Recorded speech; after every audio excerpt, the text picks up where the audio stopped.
Bonjour Sophie Binet, bonjour Patrick Martin.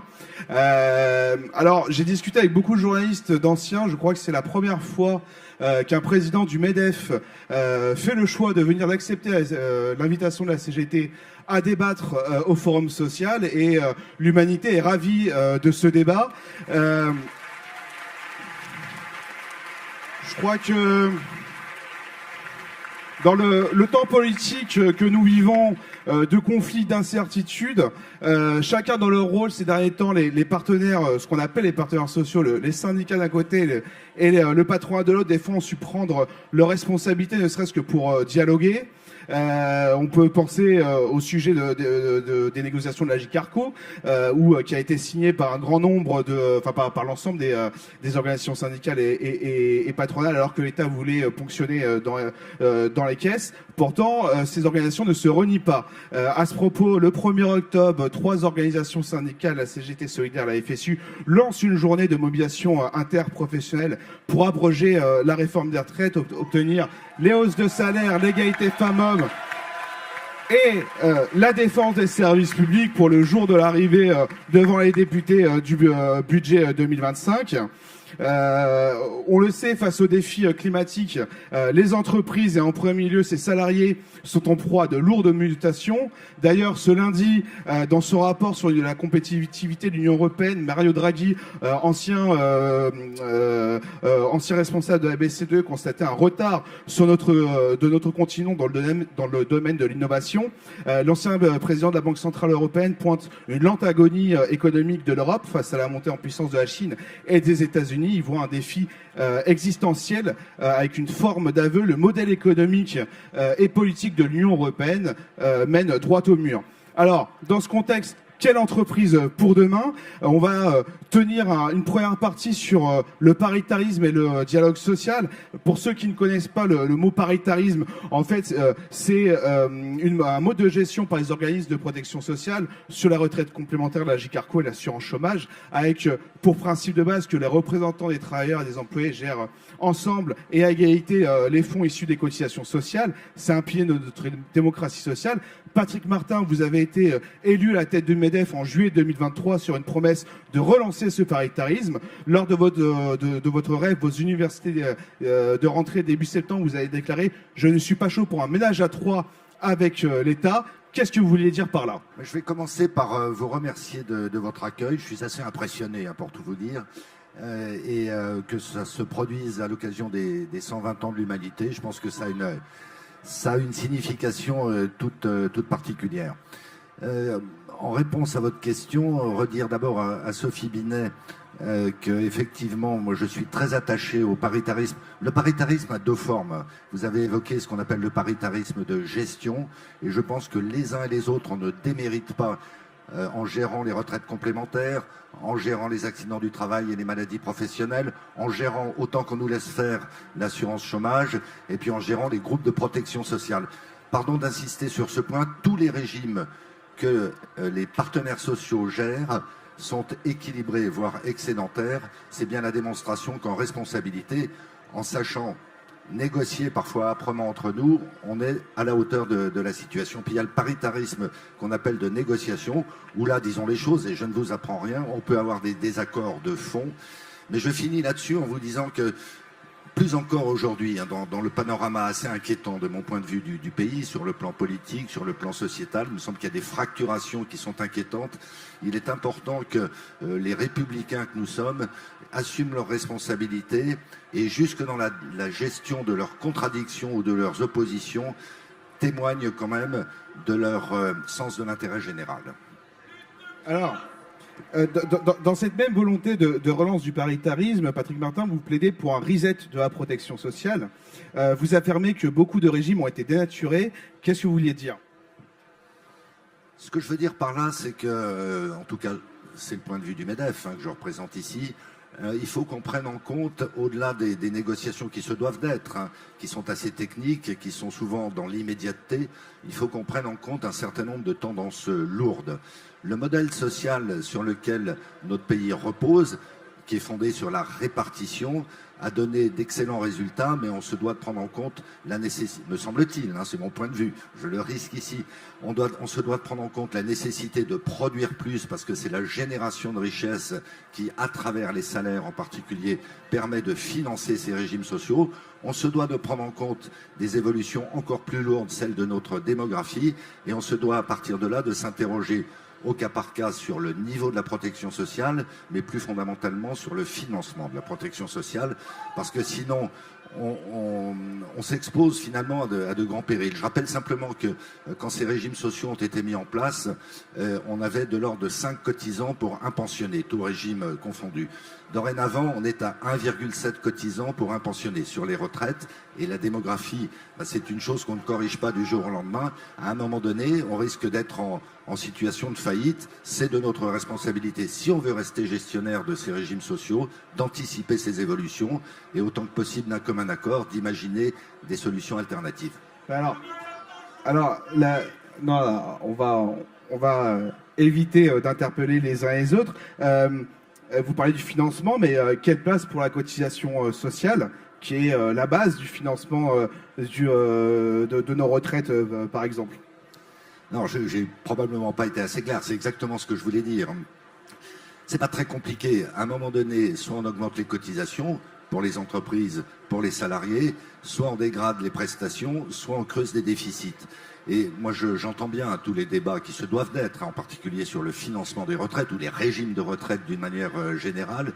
Moi, ce qui me préoccupe, c'est qu'on trouve des solutions robustes, financièrement, économiquement, socialement robustes, pour que dans la durée, on pérennise ces régimes et qu'on continue à assurer aux pensionnés des prestations satisfaisantes, sans venir amputer le pouvoir d'achat, sans venir amputer la compétitivité des entreprises. Et je reviens à ce que je disais tout à l'heure, notre pays se doit de produire. Alors, Sophie Binet, ces dernières années, le dialogue social a conduit à un mieux-disant en faveur du patronat. En règle générale, les discussions lors des négociations liées au paritarisme, mais aussi de ce qui débouche à des années, se font sur la base de documents de travail édités par le patronat. Cette méthode de travail doit-elle évoluer? Et une question un peu toute bête, mais est-ce que la CGT croit au dialogue social? Alors, moi, je voulais d'abord remercier Patrick Martin d'être ici parmi nous, parce que je crois que dans la grave crise démocratique qu'on vit aujourd'hui, on vit aussi la crise de la langue de bois. La langue de bois, on la vit toutes et tous dans nos entreprises, avec des directions qui disent l'inverse de ce qu'elles font et avec des grands discours complètement déconnectés de la réalité. Donc là, moi, ce que je souhaite aujourd'hui, c'est d'abord d'avoir un échange franc, et je vous remercie parce qu'on va l'avoir. Et puis la deuxième chose, pourquoi est-ce qu'on a besoin d'avoir un échange franc? Parce qu'il y a des attentes des travailleurs et des travailleuses qui sont énormes. Et donc, j'ai bien entendu votre appel à la réouverture de la négociation. Je pense que votre présence ici s'inscrit dans ce cadre-là. Et moi, ce que je vous propose, c'est qu'on commence justement ces négociations dans un lieu neutre comme la fête de l'UMA.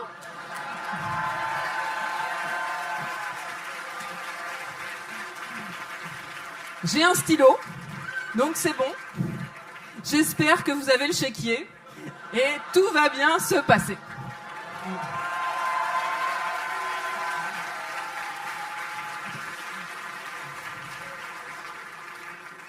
Alors plus sérieusement, moi ce que je pense important à rappeler, c'est que la négociation collective, c'est une conquête sociale. Initialement, jusque dans les années 30, même 1936, il n'y avait pas de droit à la négociation collective parce qu'on était dans le mensonge selon lequel il y avait une égalité entre le travailleur et son patron et que c'était le travailleur qui pouvait négocier en direct avec le patron. Sauf qu'on sait qu'il y a une inégalité fondamentale entre celui qui possède les moyens de production et le travailleur. Et donc, c'est pour ça que la CGT s'est battue pour gagner des droits de négociation collective et des droits d'organisation collective des salariés face au patron. C'est comme ça qu'on gagne les premières conventions collectives en 1936 avec les conventions collectives, les augmentations de salaire, etc. Sauf que depuis 1936, et notamment depuis une période très récente, les lois travail de 2016 et les ordonnances Macron, on a eu ce qu'on appelle l'inversion de la hiérarchie des normes. C'est un peu technique comme terme, mais en fait c'est très important. Jusque-là, la négociation, c'était que du plus. quand on négociait dans l'entreprise, on pouvait avoir que du mieux par rapport aux droits qu'on avait dans la branche ou au niveau national. Quand on négociait dans la branche, on pouvait avoir que du mieux par rapport aux droits qu'on avait déjà au niveau national. Avec les ordonnances Macron et la loi travail, on a cassé ça. Et donc, on fait que dans la négociation d'entreprise et dans la négociation de branche, on peut avoir du moins 10 ans par rapport à ce qui existe dans la loi. Et donc, on place les syndicats, les représentants du personnel dans une situation de pression, de chantage à l'emploi, et on permet qu'il y ait des accords de dumping social.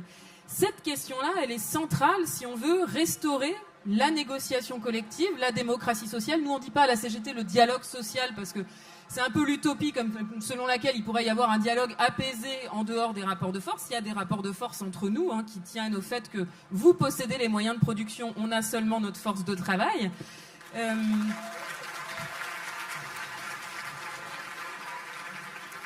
Et donc, pour que la négociation collective, elle puisse reprendre son rôle, on a besoin de rétablir la hiérarchie des normes. C'est pour ça qu'il faut revenir sur les ordonnances travail qui, y compris d'un point de vue économique, créent le désordre. Parce que du coup, ça crée des possibilités de dumping qui sont malsaines. C'est pas pour rien qu'on a créé les branches pour réguler les choses, réguler la concurrence. Et puis, reprendre la main sur la négociation collective, évidemment, sur la forme. En fait, l'exemple, je faisais la blague tout à l'heure, parce qu'aujourd'hui, la façon dont se passent les négociations, c'est un peu comme si, effectivement, je vous demandais de négocier avec moi ici, aujourd'hui. Nous, quand vous nous demandez de négocier, on négocie au siège du MEDEF, sous la présidence du MEDEF, avec un secrétariat qui est assuré par le MEDEF, des convocations, des ordres du jour, etc. Donc c'est à peu près aussi déséquilibré, même beaucoup plus, que si on négociait ici. Donc, il faut qu'on revoie les règles ensemble pour avoir une négociation plus équilibrée.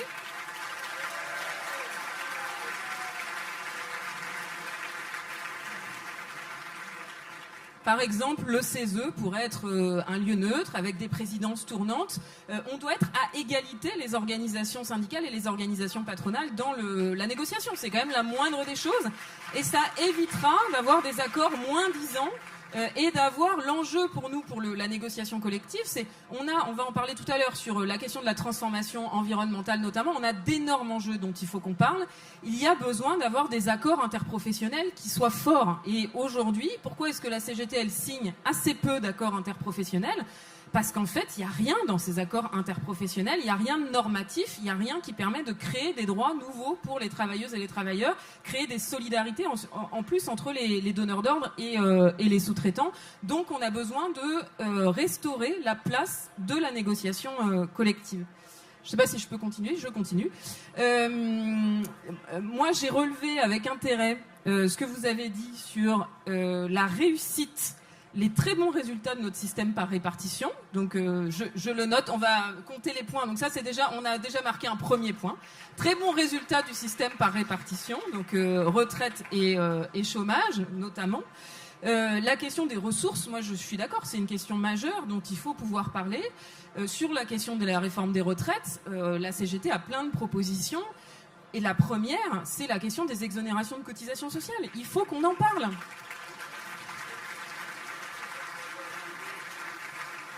73 milliards chaque année d'exonération de cotisations sociales. C'est un montant qui a été multiplié par 4 depuis les années 2000. Dans le même temps, notre industrie, elle a chuté. Donc on voit que multiplier les exonérations de cotisations sociales, ça n'a pas permis d'améliorer la place de notre industrie.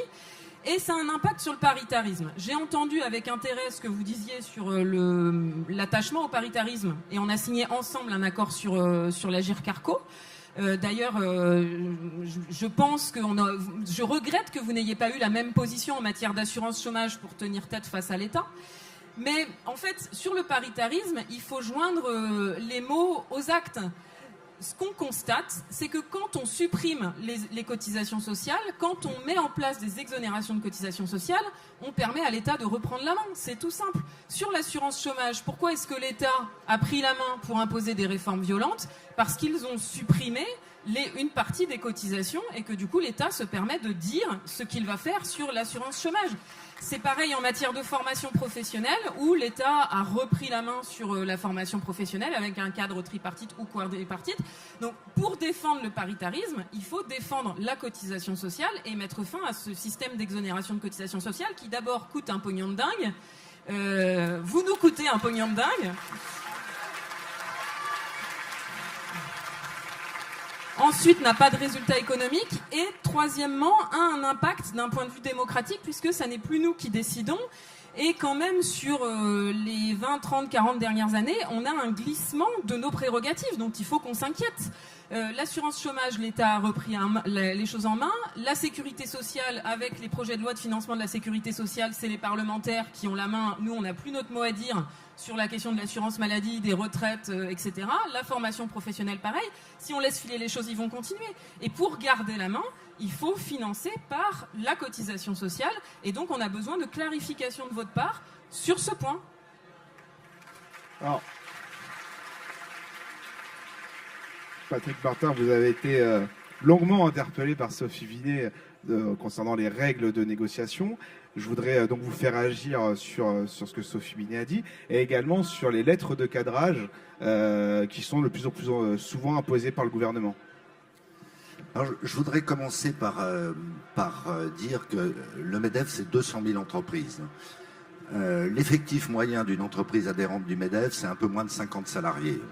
Donc on a une très grande diversité en termes de taille d'entreprise, de secteur d'activité et d'implantation territoriale. En face de chacun de ces profils, je dirais, d'entreprise, on a des situations, y compris en matière de dialogue social, sur le plan de l'organisation légale et réglementaire, mais sur le plan de la pratique aussi, on a par voie de conséquence une grande diversité. Je voulais insister là-dessus pour que on ne s'imagine pas que le MEDEF ne représente que les grandes entreprises. Je me permets de dire, je sais à peu près quelle sera la réaction de la salle, heureusement que nous avons des grandes entreprises. Et ce n'est pas elles qui déméritent, me semble-t-il, le plus en termes de salaire et de régimes sociaux. Bien. Deuxième point, je voudrais apporter une précision quand même à ce qu'a dit Sophie Binet. Oui, le fait que des cotisations sociales aient été transférées à la fiscalité, en l'occurrence à la CSG, ça a contribué à dénaturer la gestion paritaire, en l'occurrence de l'assurance chômage. Je me permets donc de préciser qu'il y a 2 points de cotisation qui ont été transférés à la fiscalité, qui étaient 2 points de cotisation salariale. Il n'y a pas eu la moindre économie pour les entreprises dans cette affaire. Enfin, je reviens au sujet des aides sociales. De fait, le montant de ces aides a beaucoup augmenté, mais je voudrais là aussi, pour qu'on parle, de la manière la plus objective possible, bien sûr, dans le respect et la considération, je voudrais quand même rappeler que les entreprises françaises, déduction faite de ces aides, de l'ordre de 70 milliards d'euros, les allègements de charges, les entreprises françaises demeurent les plus taxées d'Europe. Si on fait, c'est de l'ordre de 10,2% du produit intérieur brut. Si on se compare à l'Allemagne, c'est 3 points de plus que ce que supportent les entreprises allemandes. Pour être tout à fait concret, ça veut dire 100 milliards, toutes choses égales par ailleurs. Ça veut dire que les entreprises françaises, malgré ces allègements de charges, malgré d'autres aides que la collectivité publique peut leur apporter, supportent encore à ce jour 100 milliards d'euros de charges de plus que leurs concurrentes allemandes. Et à la fin des fins, je reviens quand même à mon point de départ. Nous, on est parfaitement conscient qu'il y a des sujets de pouvoir d'achat, notamment sur les bas salaires et sur certaines retraites.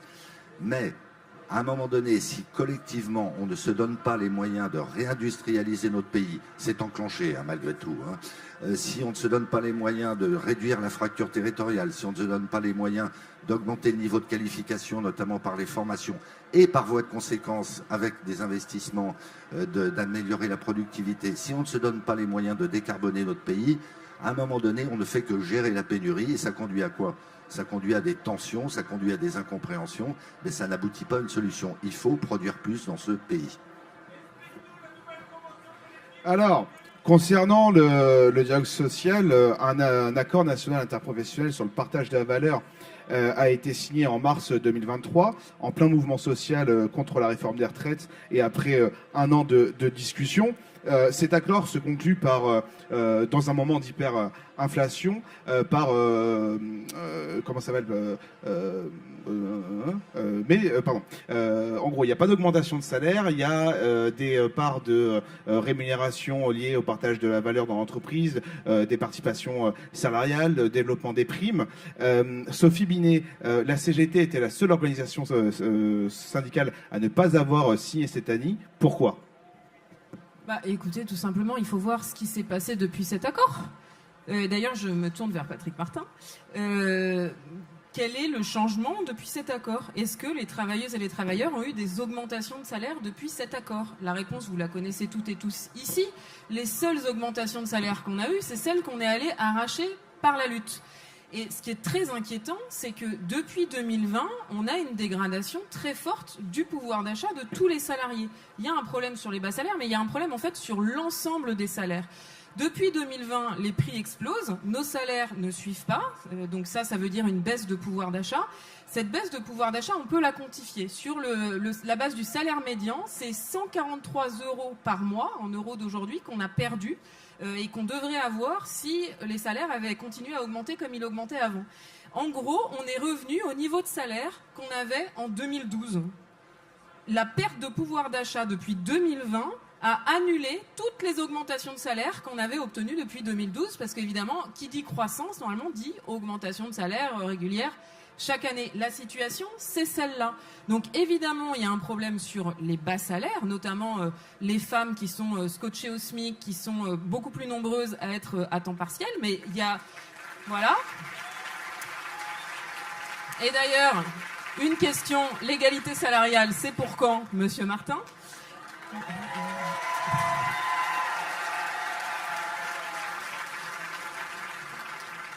Et on a même chiffré à la CGT, si on faisait l'égalité salariale, ça permettrait de dégager au minimum 5 milliards de financement pour nos retraites. Et donc ça nous permettrait de financer notre système de retraite.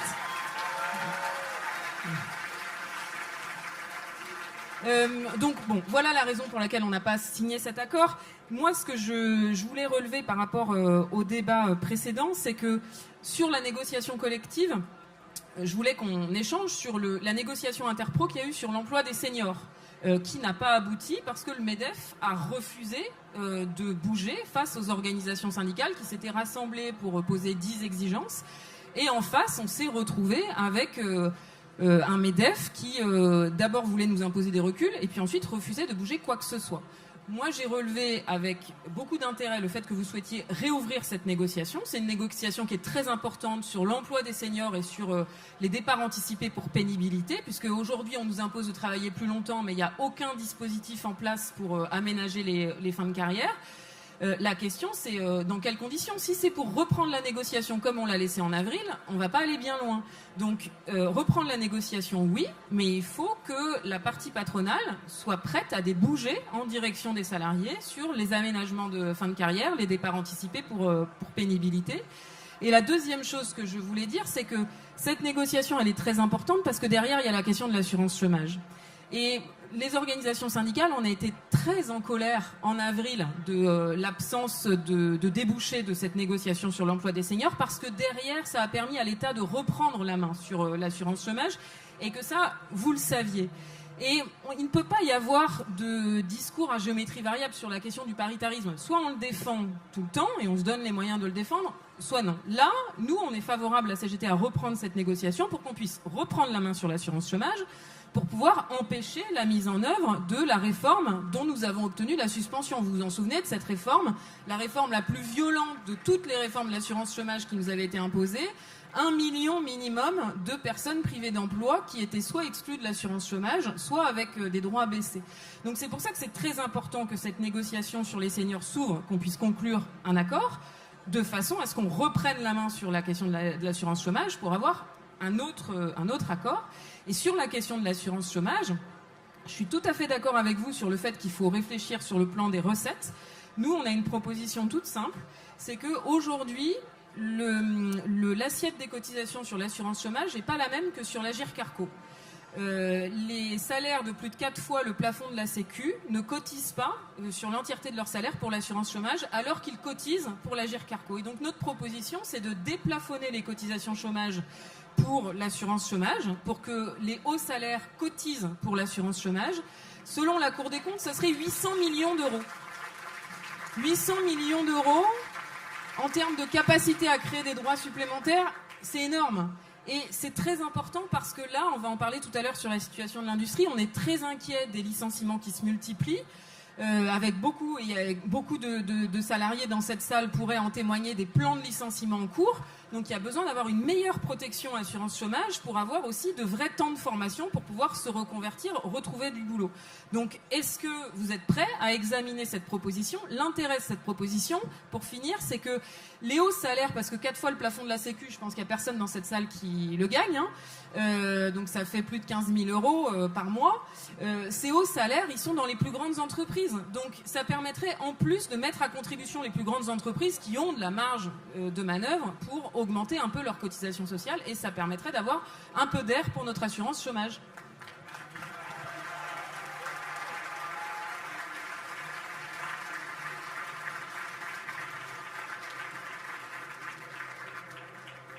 Bien, avec le talent qu'on lui connaît, Sophie Binet m'entreprend sur bon nombre de sujets. Je vais essayer de répondre dans l'ordre.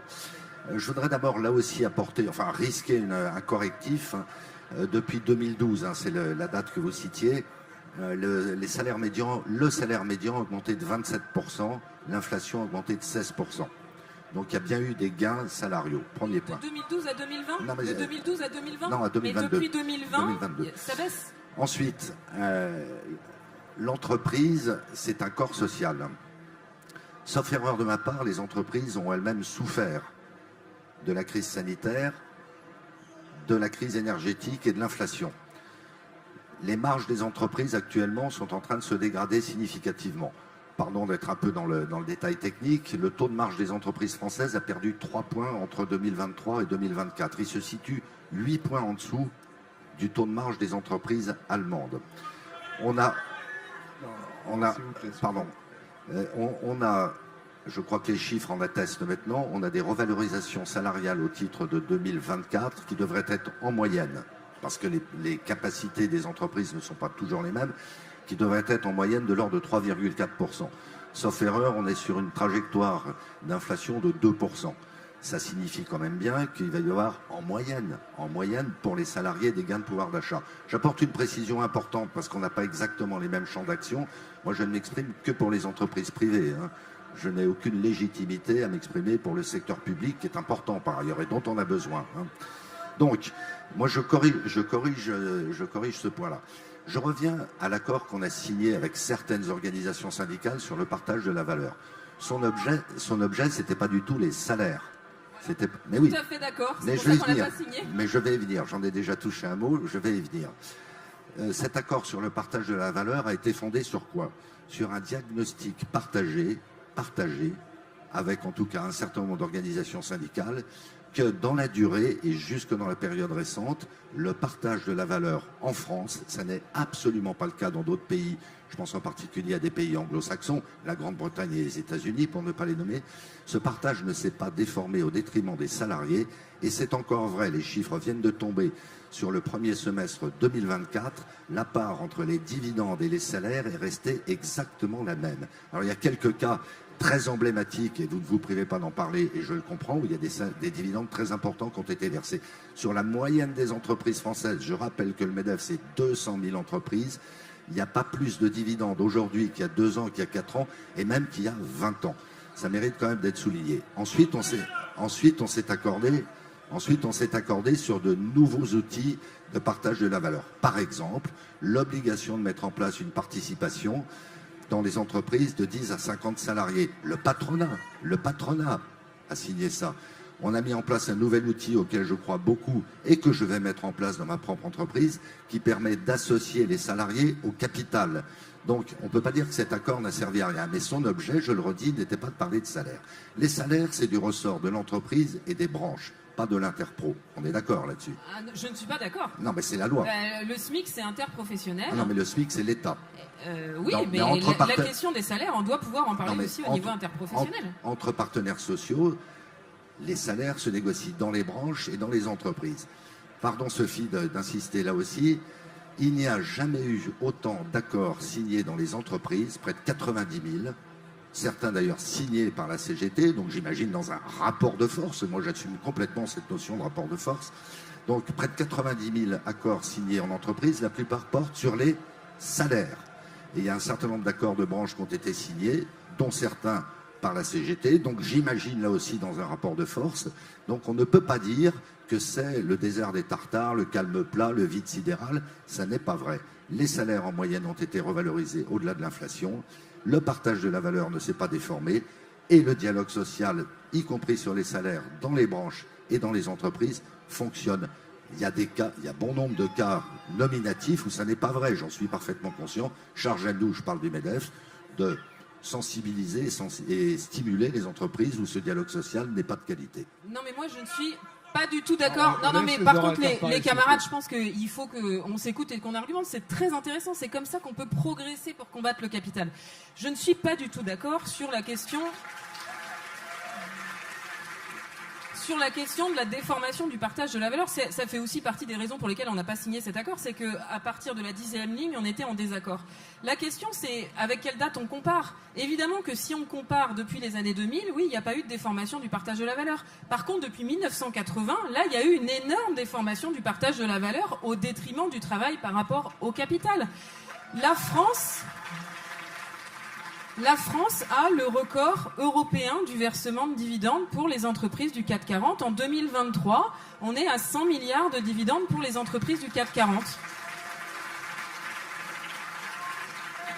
Et le sujet dont il faut qu'on parle, et peut-être que là-dessus on pourrait être d'accord, et en tout cas moi c'est un sujet qui m'intéresserait beaucoup de débattre, c'est que vous êtes patron d'une ETI, donc une entreprise de 1000 salariés, et donc, vous savez que la situation est complètement différente entre les grandes entreprises, les moyennes et les petites. Et donc, il faut qu'on puisse discuter de la situation des petites et moyennes entreprises. Mais c'est pas possible que toutes les aides publiques soient captées par les grandes entreprises et que les grandes entreprises écrasent le partage de la valeur en France, parce que c'est ce qui se passe.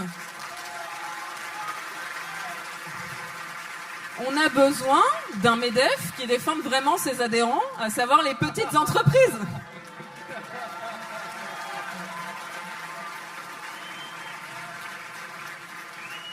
Et puis je voulais dire une dernière chose, bon tout le monde dans cette salle le sait, que la CGT signe 80% des accords en entreprise. Mais pourquoi ? Parce que ce chiffre intègre les accords de fin de conflit. Donc évidemment tout cela, ce sont d'excellents accords dans lesquels on gagne de belles augmentations salariales parce qu'on a fait une grève avant qui a permis d'arracher de belles augmentations salariales.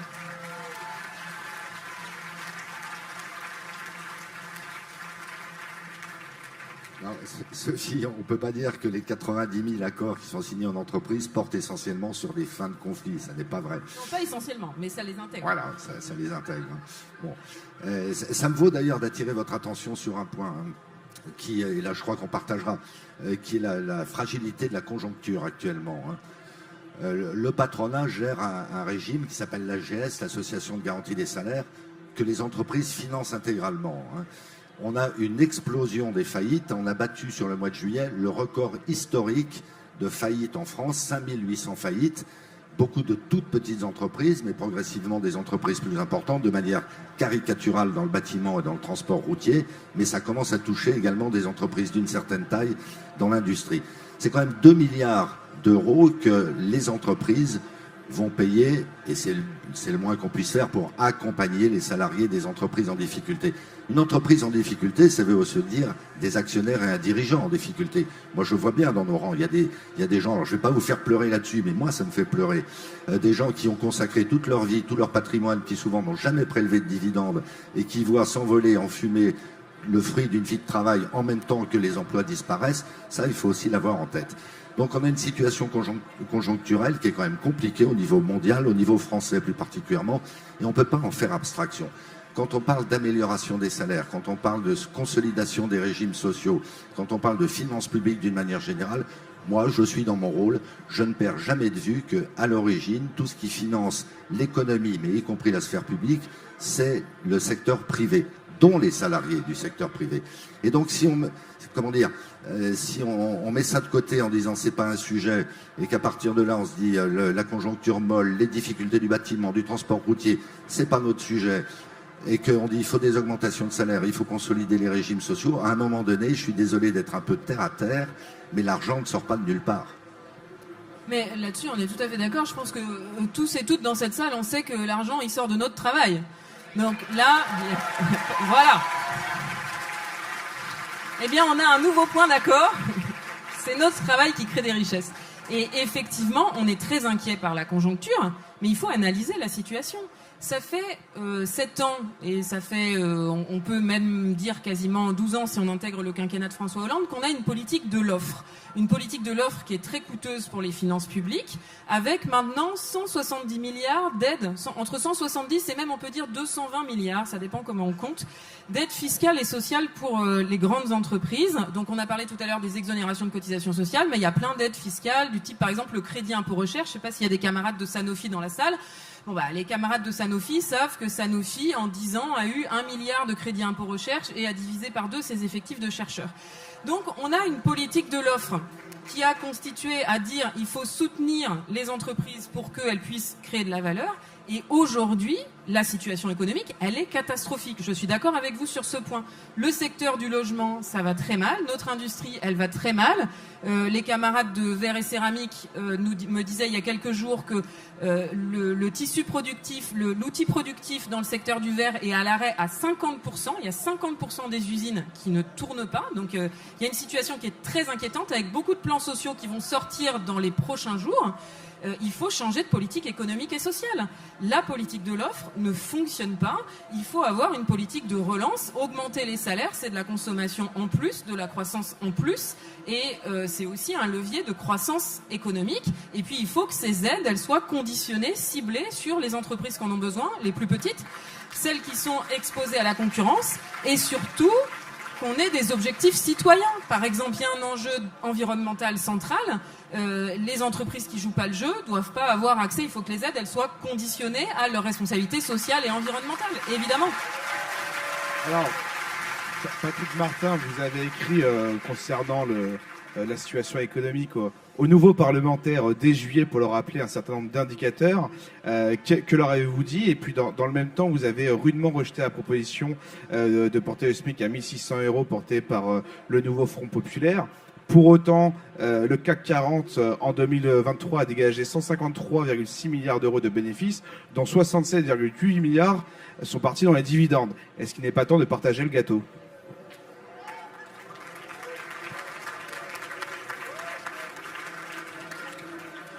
Je voudrais juste commencer par un petit correctif sur Sanofi, parce que moi, j'aime pas bien qu'on stigmatise un tel ou un tel, une personne ou une entreprise.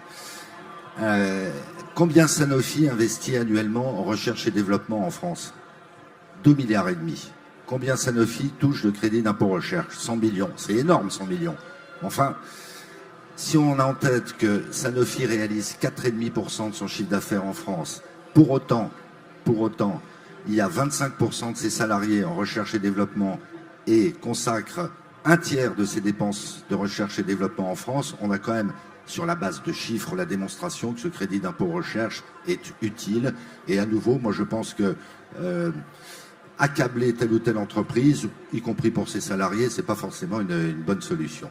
Ensuite, ces salariés sont accablés. Les salariés de Sanofi n'en peuvent plus des plans sociaux. Il y a encore des plans sociaux là actuellement des chercheurs. On a tous vu, c'était mardi dernier, l'inauguration de la nouvelle usine de Sanofi à Neuville-sur-Saône, dans le Rhône, près de chez moi. C'est un bijou technologique, c'est un investissement colossal, et c'est comme ça que notre industrie va s'en sortir. C'est-à-dire par l'investissement dans l'innovation, dans la qualification, etc. etc. Je termine sur Sanofi, je ne suis pas stipendié par Sanofi, mais je tenais à le dire quand même. Alors là, je vais peut-être vous surprendre. Oui, il faut augmenter les salaires. Ah, ça, on le note. Alors, un président du MEDEF a applaudi à la fête de l'UMA, c'était pas écrit d'avance. Alors ça ne va peut-être pas durer. Bon. Non mais il faut augmenter les salaires. ça suppose que nos entreprises soient plus performantes d'un côté et que d'autre part, on revisite quand même nos régimes sociaux. J'ai un peu pointé le nez là-dessus tout à l'heure. Bon. Actuellement, au niveau du SMIC, si je ne me trompe pas, il y a encore 368 € de charges salariales. Cotisation, On dit cotisation sociale. On dit cotisation sociale, pas charge. Oui, enfin, non, mais je ne veux pas jouer avec les mots. Non, mais de cotisation. Voilà. Non, s'il vous plaît. On revient au débat. Non, mais à la fin, ça fait toujours 368 €, Sophie. Oui, mais ce sont des cotisations. Mais, non, mais d'accord. Parce que le mot charge, en soi, n'est pas neutre, évidemment.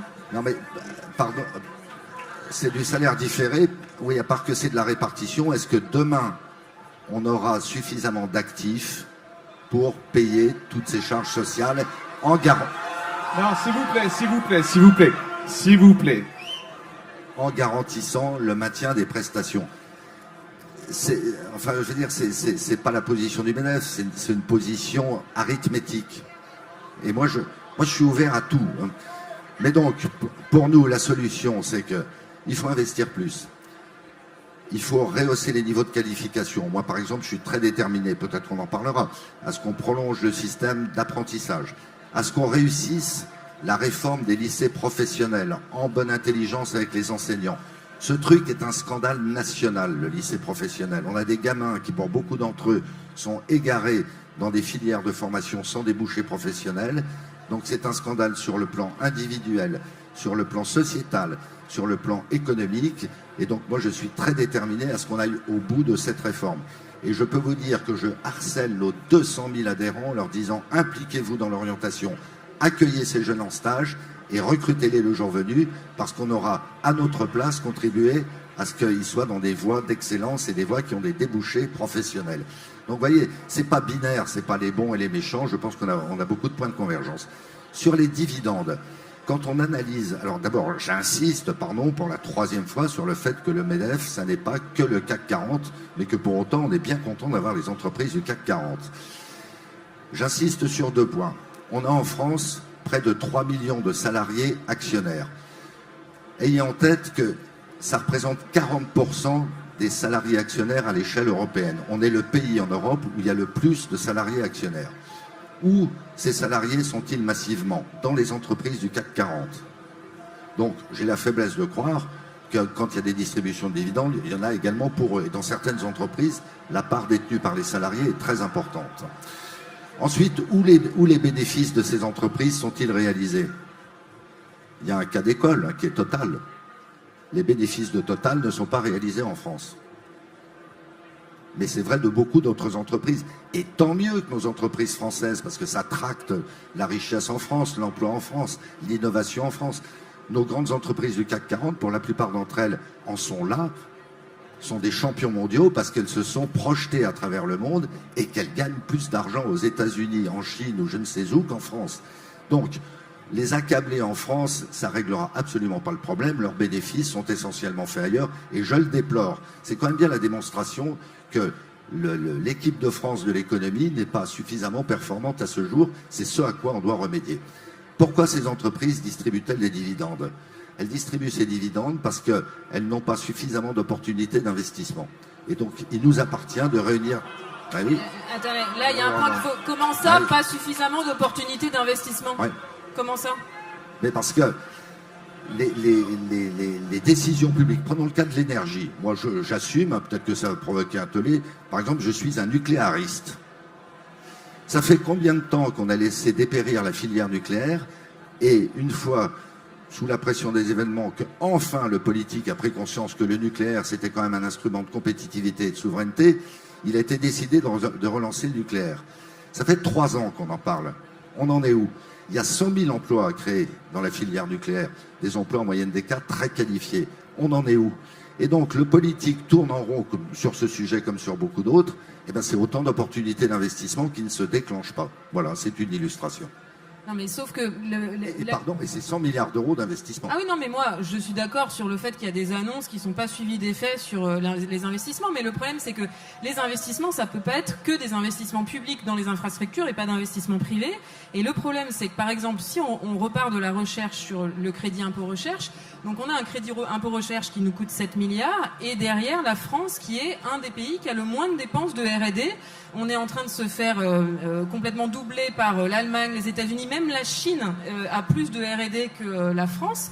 Et donc nos grands groupes prennent le crédit impôt recherche, mais n'investissent pas dans la recherche. Et le problème, c'est parce qu'ils préfèrent distribuer des dividendes que d'augmenter nos salaires ou d'investir. Il est là le souci.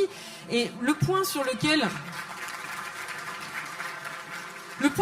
je vous rejoins, c'est le point sur la question de l'internationalisation des grands groupes du CAC 40. Parce que on a en France les entreprises les plus internationalisées.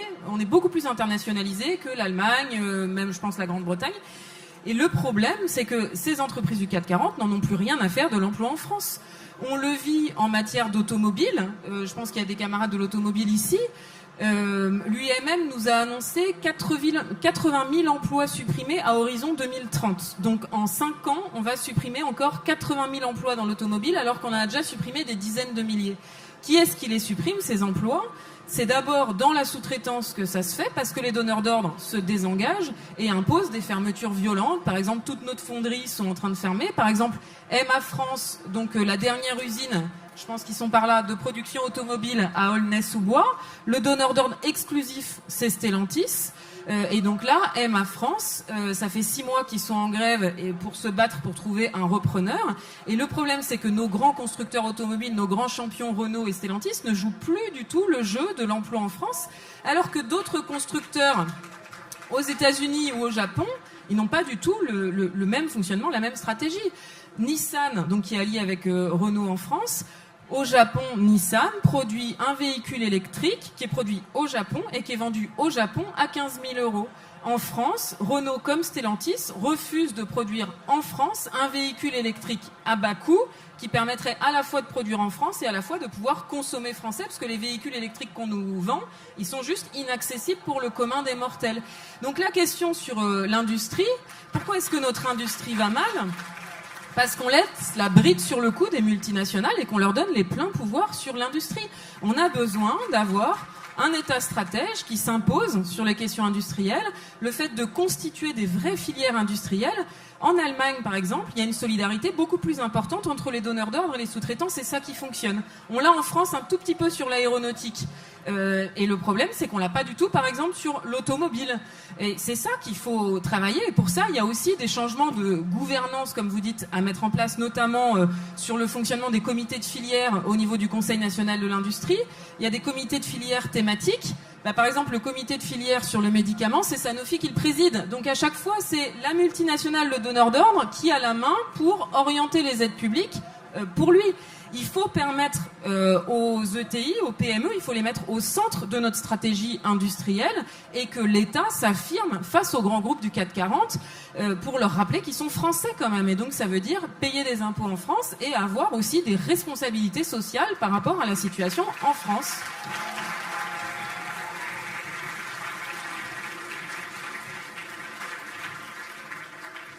Alors Sophie, j'allais dire à mon corps défendant ou en souffrant dans ma chair, je partage une partie de l'analyse puisque ma propre entreprise fournit un certain nombre de ces secteurs et j'ai vu en particulier le dépérissement de l'industrie automobile française.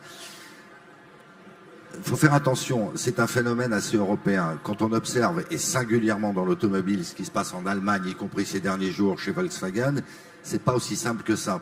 Quand on regarde ce qui se passe dans la chimie, je rappelle que Bayer, qui est le numéro 1 mondial de la chimie, allemand bien sûr, avait décidé de 10 milliards d'euros d'investissement dans son fief, dans son berceau natal de Ludwigshafen. Ces 10 milliards d'euros, ils les ont annulés pour les investir où ? Aux États-Unis et en Chine. Donc, bien sûr qu'il faut appréhender les filières, ou les entreprises d'ailleurs, d'un secteur d'activité à l'autre, mais il faut s'interroger aussi sur les fondamentaux de la compétitivité. Qu'est-ce qu'il y a derrière ces décisions qui peuvent être pénalisantes pour notre territoire, pour nos emplois, pour un certain nombre d'entreprises sous-traitantes ou prestataires ? Il y a des gros enjeux de prix de l'énergie, J'en reviens à ça, il y a un enjeu massif de prix de l'énergie. Moi, je sais, parce que vous le vivez pour un certain nombre d'entre vous, qu'il y a des chimistes qui aujourd'hui sont incapables d'être compétitifs par rapport à ce que leurs concurrents américains ou leurs propres usines américaines sont capables de sortir, parce qu'il y a quoi? Il y a un prix de l'énergie qui est encore à ce jour 3 fois inférieur à celui auquel on accède en France. Et par ailleurs, pour le coup, il y a des subventions qui sont massives. Le programme Inflation Reduction Act, c'était au départ 370 milliards de dollars. Ils sont d'ores et déjà à 1000 milliards de dollars.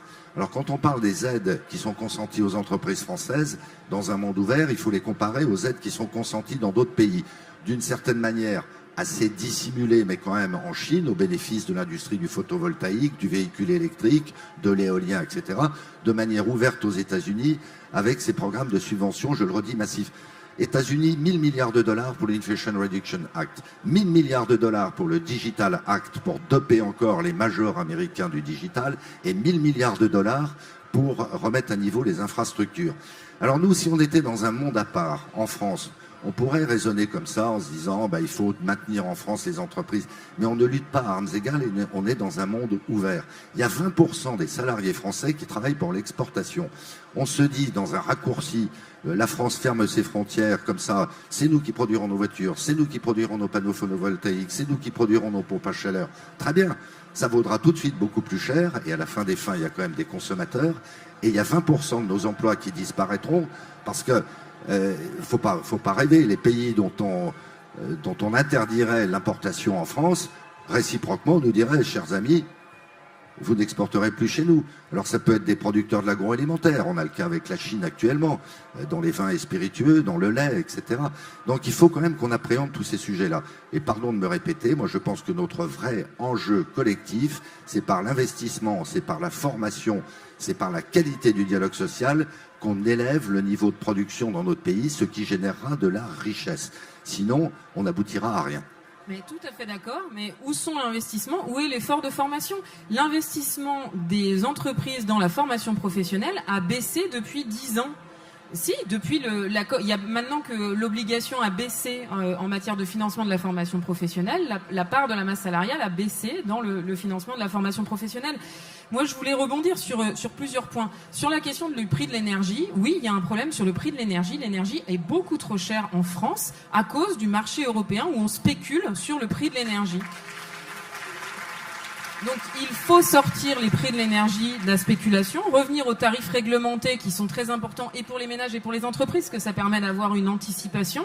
Et la CGT de l'énergie a fait une proposition, si on sortait les prix du mécanisme de fixation qui est imposé au plan européen, mais on peut en sortir en Espagne, c'est ce qu'ils ont fait, ça permettrait de garantir à tout le monde le prix de l'énergie au prix des heures creuses aujourd'hui, tout en ayant de l'autre côté une enveloppe pour l'investissement, parce qu'il faut aussi transformer notre appareil productif, investir et décarboner notre énergie dans le nucléaire et dans le renouvelable.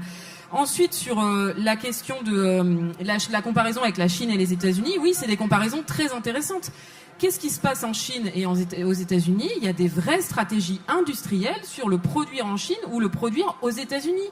On a, l'année dernière, à la fête de l'UMA, on était avec les camarades de Valdune. Donc Valdune, c'est la dernière entreprise qui produit des roues et des essieux de train qui est dans le Nord, qui se battait contre leur fermeture. On a fait une lutte magnifique, on a réussi à maintenir la production. Sauf que le projet CGT, c'était que ça soit Alstom qui reprenne Valdune. C'était logique, c'est quand même le grand constructeur du ferroviaire français. Eh bien, Alstom a refusé de reprendre Valdune alors que c'est un groupe français. En Allemagne, je pense que ça ne se serait pas passé comme ça, parce que en Allemagne, il n'y a pas un seul train de la Deutsche Bahn qui roule avec des roues qui ne sont pas fabriquées en Allemagne. Il y a besoin qu'on relocalise notre industrie et qu'on développe les circuits courts. Et moi, je pense qu'il faut aller au bout de la discussion sur le libre-échange.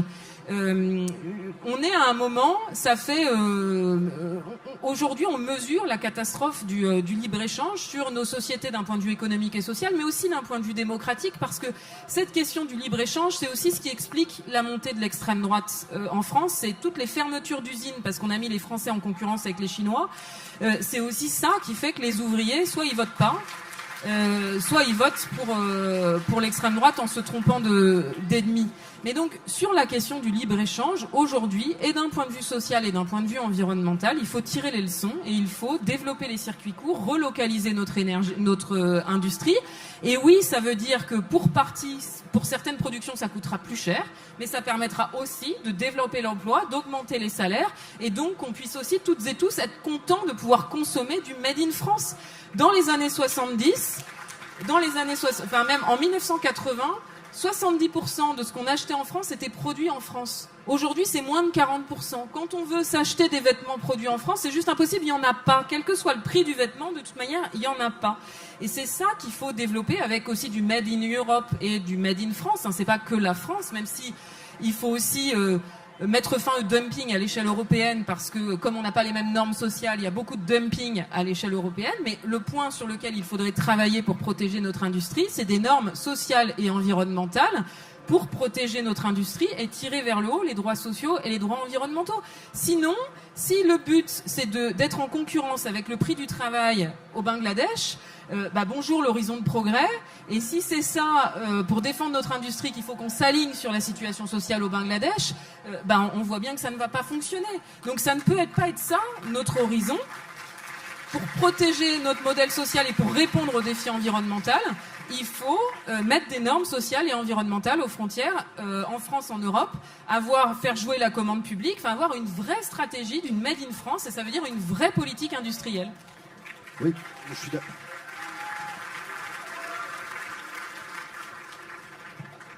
Je suis d'accord, mais il faut à un moment donné qu'on se mette d'accord avec nous-mêmes. Je m'explique. On est producteur et on est consommateur. Personne n'est obligé d'acheter des produits d'origine chinoise, indienne, bengali, j'en sais rien. Non, mais personne n'est obligé de le faire. Bah si. Non. Si. Mais non. À un moment donné, il faut notre pays a fait de longue date, et l'Europe qui est en train de changer de pied un petit peu, et je dois dire que le MEDEF l'y a encouragé. Notre pays et notre continent ont privilégié le consommateur depuis des décennies, en interdisant certaines concentrations, typiquement entre Alstom et Siemens. Je ne dis pas que c'est une bonne chose, je ne connais pas le fond du dossier, mais ça s'est produit entre SEB entre SEB et Moulinex, ça s'est fait. Mais par exemple entre Legrand et Schneider. Ensuite, en ouvrant tout grand les portes de l'Europe, mais en ne s'étant pas dotée elle-même l'Europe de champions industriels, et ainsi de suite. À un moment donné, il ne faut pas s'étonner que notre tissu productif ait dépéri, et que par ailleurs, parce que ça provoquait des baisses de prix à travers des importations de pays low cost, la consommation se soit orientée vers ces produits. Ça s'est traduit par quoi? Ça s'est traduit par le fait que notre balance commerciale, qui était équilibrée au début des années 80, est maintenant lourdement déficitaire. Ça s'est traduit par le fait qu'on a des territoires entiers, et je parle d'expérience, parce que je suis quand même industriel, provincial, etc., etc. Des territoires entiers qui se sont effondrés avec des conséquences politiques. J'en suis parfaitement conscient, et c'est très grave. Et donc, à un moment donné, si on veut se redonner de la puissance, j'assume complètement ce terme-là au niveau européen, au niveau français, oui, il faut imposer des standards sociaux, environnementaux, qui nous permettent de lutter à armes égales avec les pays qui nous inondent d'importations, d'exportations venant de chez eux à ce jour. Mais ça suppose aussi qu'on se remette à niveau en termes de compétitivité. Et c'est là qu'on a un point de désaccord. Alors, on a 2 points de désaccord. Le premier, c'est que c'est pas vrai qu'on peut acheter du Made in France. C'est pas vrai. Quand on gagne le SMIC, quand on gagne même le salaire médian, on ne peut pas acheter du Made in France. Et par ailleurs, c'est aussi pas vrai parce que sur plein de produits, il n'y en a pas du Made in France. Le textile, même pour celles et ceux, pas dans cette salle, mais qui peuvent acheter du luxe, mais le luxe n'est même plus produit en France. Les prototypes sont faits en France et le reste est délocalisé. Il est là le problème, c'est que notre industrie a été tellement cassée qu'il n'y a presque plus de Made in France. Je prenais l'exemple de l'automobile. La CGT, elle veut produire du Made in France pour pouvoir le consommer en France. On a une proposition, un véhicule électrique qui serait produit en France et qu'on pourrait vendre à 15 000 €. Cette proposition... On fait un appel aux financeurs parce qu'il nous faut un tour de table. Le problème, c'est que les idées, on les a, l'argent, beaucoup moins. Voilà. Ça, c'est toujours le souci. Et la deuxième chose, c'est que cette proposition, les grands constructeurs l'ont. C'est des ingénieurs de Renault et de Stellantis qui l'ont construite. Ils le font au Japon, à Nissan. Ils produisent un véhicule électrique à 15 000 euros, produit au Japon, vendu aux consommateurs japonais. Aujourd'hui, on ne peut pas rouler en électrique parce que les voitures électriques, elles sont inaccessibles pour nous. C'est aussi ça. Les contradictions entre le social et l'environnemental, c'est ça. C'est qu'on est doublement perdant. D'abord, on est perdant parce que c'est nos emplois qui sont détruits au prétexte de la transition environnementale. Parce que les constructeurs automobiles expliquent que c'est à cause de l'électrique qu'ils suppriment les emplois. Ce qui est faux, c'est pour augmenter leur marge qu'ils suppriment les emplois. Et ensuite, on est perdant parce que on ne peut pas, nous, s'équiper de véhicules décarbonés parce qu'ils sont inaccessibles pour nous. Donc il faut travailler pour résoudre ces deux contradictions. Et ce qui se passe à l'étranger, au Japon et même aux États-Unis, montre qu'on peut produire dans le pays des véhicules à bas coût, mais ça nécessite de changer les modèles. Et oui, ça veut dire que c'est des véhicules plus petits, plus économes en énergie. Notre projet, les 15 000 euros, c'est la 4L de l'électrique. Et je pense que c'est bien, d'un point de vue environnemental, d'aussi rouler dans des plus petites voitures, avec des moteurs qui vont moins vite. On peut ralentir aussi. Et qui consommeront moins en batterie, puisque les batteries sont très polluantes. Oui, je suis un peu plus nuancé sur les conséquences industrielles de certaines options. Je ne sais pas si parmi vous, certains travaillent par exemple dans l'industrie du décolletage en Haute-Savoie, dans la vallée de l'Arve. Dans une voiture électrique, il y a 80% de pièces mécaniques de moins que dans une voiture thermique. Tout à fait. Donc il y a quand même des effets de bord, je dirais, y compris sociaux, qu'il faut quand même prendre en compte. Mais moi je suis d'accord avec tout ça. Mais ça suppose qu'on soit compétitif. Soit on ferme complètement les frontières, avec les conséquences que j'ai indiquées tout à l'heure, dont une inflation, parce que ce qui est vrai sur le véhicule électrique n'est pas vrai d'une manière générale. Il y a des produits qu'on ne saura jamais faire de manière compétitive. On ne sait plus les faire. On ne sait plus les faire. Nous, on sait, enfin, on a les savoir-faire, ils étaient là, il faut développer la formation professionnelle. On ne peut pas revenir 80 ans en arrière, à une époque où la France était autonome, effectivement, à 85-90%. On ne sait plus faire. Mais ce qu'il faut, c'est qu'on investisse au contraire dans l'innovation, dans la recherche-développement, qu'on ait des innovations de rupture. L'usine que j'ai inaugurée mardi dernier à Roanne, c'est exactement ça. C'est un top mondial dans la santé, dans la robotique. Et là, on a une voie d'avenir. Vouloir absolument faire revenir en France, sauf quand il y a un enjeu de souveraineté, c'est la grosse nuance. Hein. Sauf quand il y a un enjeu de souveraineté. Les enjeux de souveraineté, même sur les masques, on les a eus en fait. Donc même sur des détails. Non, mais ce qu'il faut, c'est qu'en France, on arrête de vouloir laver plus blanc que blanc. On a saboté notre industrie agroalimentaire. Enfin, c'est quand même pas très compliqué. On a une filière d'excellence. On a un pays qui, sur le plan agricole, est incroyablement doué. On a maintenant une balance commerciale déficitaire sur l'agroalimentaire. Pourquoi ? Parce qu'on s'applique à nous-mêmes de manière très scrupuleuse un certain nombre de standards que, y compris nos voisins européens, ne respectent pas. Donc à un moment donné, il faut se donner les moyens de ses ambitions. Il faut que notre industrie agroalimentaire regagne en productivité. Il faut qu'on soit plus réaliste dans l'application des normes. Il faut qu'on arrête de courir après des normes qui n'en finissent pas d'asphyxier un certain nombre de secteurs d'activité. Et voilà, et là, les conditions de la réussite seront réunies. Mais on ne créera pas d'emplois, on n'investira pas si on ne gagne pas en productivité et en rentabilité. Le chiffre qui a été donné par Enrico Letta, qui a été confirmé par Mario Draghi, vous le citiez, hein, comme quoi il y a 300 milliards de capitaux européens qui partent aux États-Unis tous les ans. C'est pas les capitaux de Bernard Arnault prioritairement. Il les a pas, les 300 milliards, quoi qu'il les a peut-être. Bon, essentiellement, c'est l'argent de l'épargne des Européens. Pourquoi cet argent va aux États-Unis ? Pas parce qu'ils adorent les États-Unis, pas parce qu'ils ont peur de l'Europe et de l'avenir de l'Europe, mais tout simplement parce qu'aux États-Unis, y compris le petit épargnant, a une meilleure rentabilité. C'est terrible que cet argent parte aux États-Unis. 6 000 milliards d'euros d'épargne européenne investis aux États-Unis. Pour une raison bien simple, ils ont un cadre fiscal qui est plus attractif, y compris pour les petits épargnants, et ils ont des coûts de production qui sont inférieurs. Et enfin, ils ont pris des mesures, mais ça s'appelle les États-Unis, c'est une puissance qu'à elle seule, la France n'a pas. Ils ont pris des mesures protectionnistes, pour appeler les choses par leur nom, qui font qu'ils défendent dorénavant contre la Chine, prioritairement, leur industrie, mieux qu'ils l'ont fait dans le passé. Mais voilà, il n'y a pas une seule solution, c'est pas en se disant on va réindustrialiser à tout prix sans s'en donner les moyens qu'on réussira à réindustrialiser. Non mais juste, je pense qu'il y a une chose qu'il faut qu'on précise, c'est la définition de la compétitivité. La compétitivité, c'est pas prioritairement la compétitivité que vous appelez la compétitivité coût sur le prix de notre travail. C'est pas comme ça que la France, elle sera plus compétitive en baissant le prix de notre travail. La France, si elle veut être compétitive, il faut effectivement qu'elle investisse dans la recherche, dans l'innovation, dans la formation, dans ses infrastructures, dans ses services publics. Et le problème aujourd'hui, il est là. C'est pour ça qu'on baisse en productivité. C'est qu'il n'y a pas ces investissements, et y compris que les entreprises privées ne font pas ces investissements. Donc il faut justement, c'est pour ça qu'on pense que le levier majeur, c'est la conditionnalité des aides publiques. Les conditionner vraiment à ces investissements, ça permettrait de changer la donne. Et la deuxième chose sur laquelle je voulais revenir, c'est, vous parliez de l'industrie agroalimentaire avec la question des normes.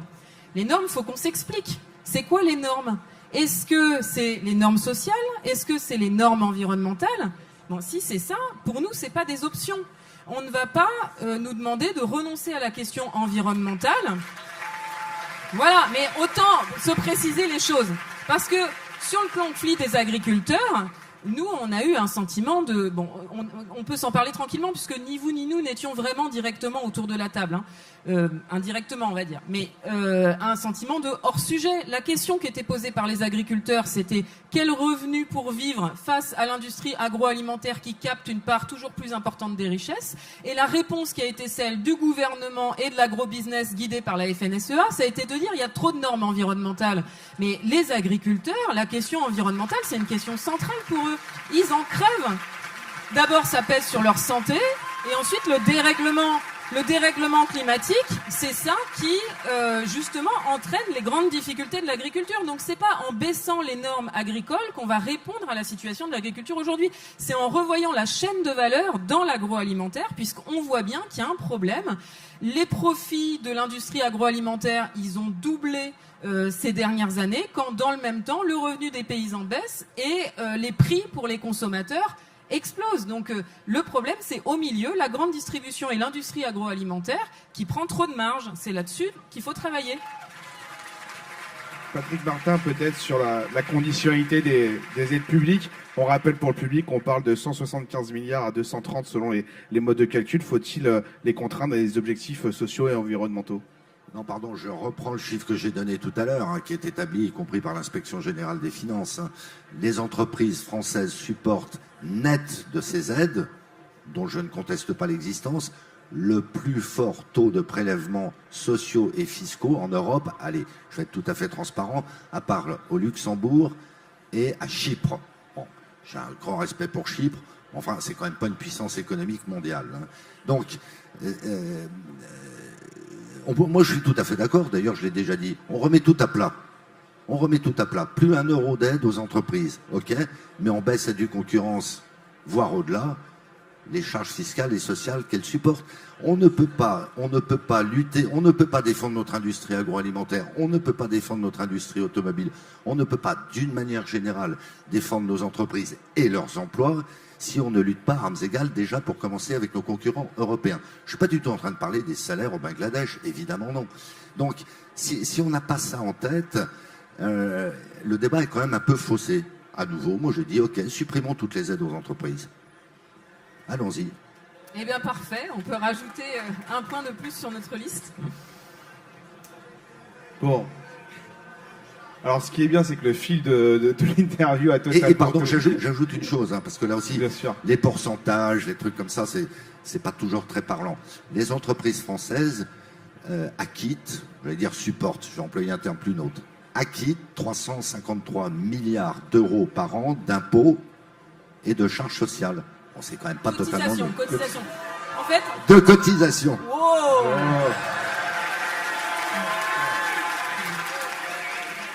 Un point supplémentaire. Peut-être un mot sur le financement de la transition écologique.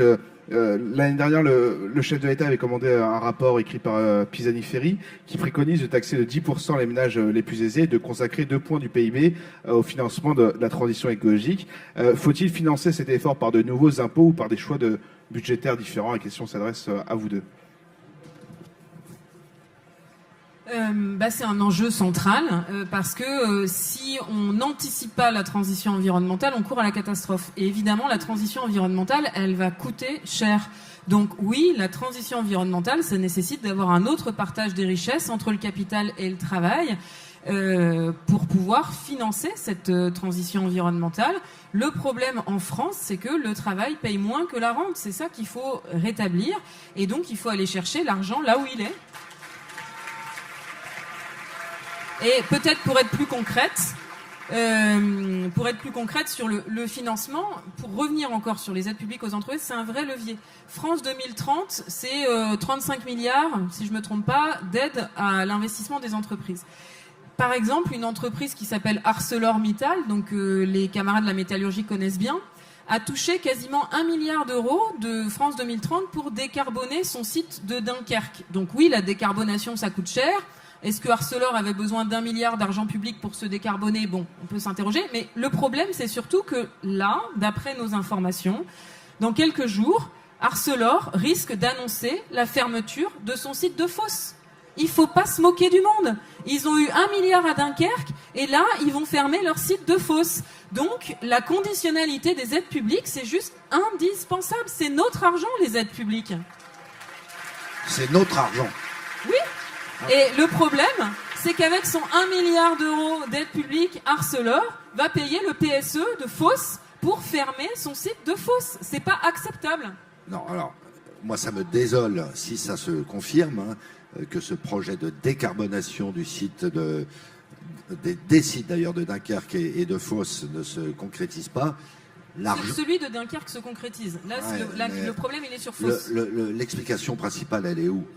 C'est que le coût de l'énergie en Europe disqualifie Arcelor par rapport notamment aux Chinois. Quand on voit comme les Chinois submergent le marché mondial, mais surtout européen de l'acier, c'est un sujet que je connais par cœur, parce que les Chinois sont en surcapacité flagrante de production avec leurs aciéries. C'est ça le vrai sujet. À la fin, il y a des clients d'Arcelor qui veulent pas payer plus cher. Quand j'évoquais tout à l'heure les consommateurs, ben voilà, on en a la démonstration. Deuxième point, le milliard n'a pas été versé. Le milliard, il est par construction, il est même contractuellement conditionné à l'investissement dans la décarbonation de ce site-là. Et quand on parle de la conditionnalité des aides, enfin, à de rares exceptions près, que d'ailleurs je suis curieux de connaître, les aides sont par nature conditionnées. On a parlé du crédit d'impôt recherche. Moi, je peux vous dire, c'est pas le cas de mon entreprise qui ne demande pas et qui donc ne touche pas de crédit d'impôt recherche. C'est contrôlé dans tous les sens, Et donc, imaginez que de l'argent serait donné pour être fléché ensuite vers d'autres usages et horreur absolue vers des dividendes, ça n'est pas vrai. C'est contrôlé au moindre euro. Non mais c'est pas ce que je dis. C'est la question du contenu des conditions, c'est-à-dire que elles sont l'argent de la décarbonation va bien aller sur Dunkerque mais il sera pas versé, Dunkerque, mais comment dans le même temps on accepte que Arcelor fasse un PSE à Fos? Il est là le problème. Sur Sanofi c'est pareil, il y a du crédit d'impôt recherche et on accepte que les emplois de chercheurs soient supprimés. Le milliard qui était prévu pour la décarbonation de l'usine ne sera pas versé si l'usine n'est pas décarbonée. Donc n'étant pas versé, il ne sera pas consacré à financer un plan social puisqu'il n'existe pas. Qu'il ne sera pas versé moi, s'il y a un plan social à Fos. Je suis affirmatif. Et je reviens à ce sujet. On le note aussi. Non mais je reviens à ce sujet qui est un point d'explication, on va dire, entre nous sur la conditionnalité des aides. J'ai parlé du crédit d'impôt recherche. Les aides à l'apprentissage. D'abord, ça a très bien marché. Moi, je suis bien placé pour en parler parce que c'est moi qui, dans les derniers jours de son ministère, est allé voir Muriel Pénicaud au moment de la crise sanitaire en lui disant « Attendez, il y a un risque majeur que le faible nombre d'apprentis qu'on avait, c'était à l'époque 350 000, s'effondre encore parce que les entreprises ne savent pas où elles vont et donc un des postes sur lequel elles vont rogner, c'est l'apprentissage. Ces aides ont été mises en place. Est-ce qu'elles ont été efficaces? On a triplé le nombre d'apprentis depuis. Ça fait 40 ans que la France tournait autour en se lamentant, en disant les Allemands sont meilleurs, les Suisses sont meilleurs. C'est une grande victoire collective. Je ne dis pas que c'est une victoire des entreprises elles seules, c'est une grande victoire collective. Est-ce que les aides à l'apprentissage sont utilisées à autre chose qu'à recruter des apprentis? Évidemment non, puisque c'est factuellement à démontrer. Vous recrutez un apprenti, vous avez l'aide. Vous ne le recrutez pas, vous n'avez pas l'aide. Donc voilà, je pense qu'il faut, il faut essayer d'objectiver un certain nombre de débats et se sortir de la tête que les entreprises fraudent, en définitive, en allant chercher du crédit d'impôt recherche pour distribuer du dividende, des aides à l'apprentissage pour distribuer du dividende, ça n'est pas vrai. Non, mais juste sur la question des aides à l'apprentissage, le problème, c'est que ces aides à l'apprentissage, elles servent à financer le développement de l'apprentissage sur l'enseignement supérieur. Or, le problème sur l'apprentissage, c'est plutôt sur l'infrabac, donc CAP, BEP, etc. Et pour rebondir sur ce que vous disiez sur le lycée professionnel, je suis CPE en lycée professionnel, donc c'est un sujet qui me parle beaucoup. Et mes élèves, le problème, c'est qu'ils n'arrivaient pas à trouver de patron. Il y en avait plein qui voulaient partir en apprentissage, mais il n'y avait pas de patron. Et le souci, c'est qu'aujourd'hui, ces aides à l'apprentissage, ça sert d'effet d'aubaine sur les apprentis de l'enseignement supérieur. De toute manière, recruter un apprenti de master, c'est hyper intéressant pour une entreprise, aide à l'apprentissage ou pas. Et donc, ces aides à l'apprentissage, c'est quand même 20 milliards d'euros, les aides à l'apprentissage en global. C'est élevé, un pognon de dingue. Il faudrait les concentrer sur le CAP, BEP pour vraiment développer l'apprentissage sur ces niveaux-là. Ça serait plus économe et plus efficace. Moi, je voulais rebondir sur la question du coût de l'énergie parce qu'on n'est pas allé au bout de la discussion.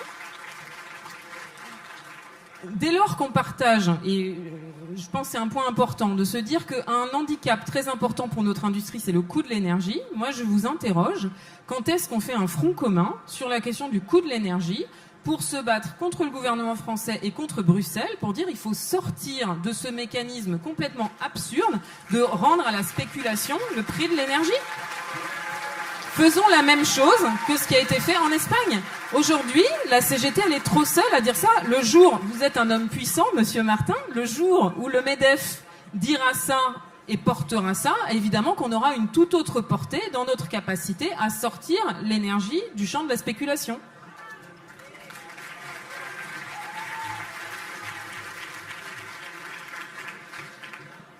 D'abord, il y a beaucoup de choses qu'on fait à bas bruit, mais vous de la même manière, au niveau européen ou dans le dialogue avec nos homologues patronaux d'autres pays. Et j'apprends à personne qu'il y a des, il y a des visions qui ne sont pas forcément partagées entre les Allemands, les Français, les Espagnols, etc., etc. Les Espagnols et les Portugais ont bénéficié d'une dérogation au système de tarification européen il y a maintenant 3 ans. Pour une raison bien simple, c'est qu'ils n'étaient pas connectés au réseau, pas suffisamment connectés au réseau électrique européen. Mais le sujet est malheureusement en un sens bien plus compliqué que ça. J'ai dit tout à l'heure que j'étais un nucléariste convaincu, et ça n'est pas d'aujourd'hui, et ça ne date pas du problème qu'on a depuis 3 ans sur le prix de l'énergie. C'est bien antérieur à ça. Ça n'enlève rien au fait qu'actuellement le prix de l'électricité nucléaire est supérieur au prix de marché des hydrocarbures. Donc à un moment donné, il faut qu'on réconcilie tout ça et qu'on trouve, et je n'ai pas la solution à l'instant T, qu'on trouve un moyen d'avoir pour les électro-intensifs des prix compétitifs, notamment par rapport aux États-Unis, et pour avoir pour les autres, les entreprises et les ménages, un prix qui à la fois permette de financer l'énorme programme de relance de notre nucléaire, sur les centrales à proprement parler, sur les réseaux électriques. C'est 2 fois 100 milliards en définitive. Tout à fait, mais c'est notre proposition du prix de l'énergie, elle inclut une part d'investissement en fait. Si Oui, mais qui va investir ? Justement, avec ce prix de l'énergie réglementé, si on le sortait de la spéculation et qu'on calculait le prix de l'énergie uniquement par rapport à ses coûts de production tels que justement par l'industrie nucléaire, puisque c'est l'électricité en France elle est nucléaire, en incluant une part pour l'investissement pour décarboner notre appareil productif, ça ferait baisser considérablement les prix de l'énergie. Moi je m'en tiens à ce que dit EDF, parce que tout ça est extrêmement savant. En prenant en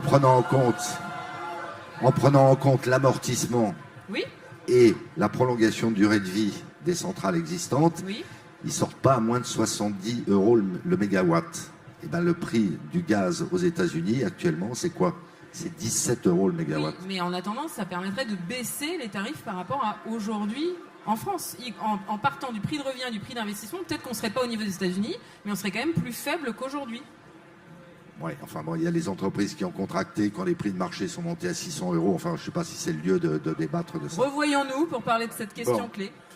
Bon, et le temps avance, il nous reste un petit quart d'heure avant de conclure et de rendre la scène. Revenons dans l'entreprise. Vous l'avez longuement expliqué, des choix stratégiques sont amenés à être pris face à la crise écologique et à la concurrence dans les prochaines années, se pose la question du pouvoir de décision.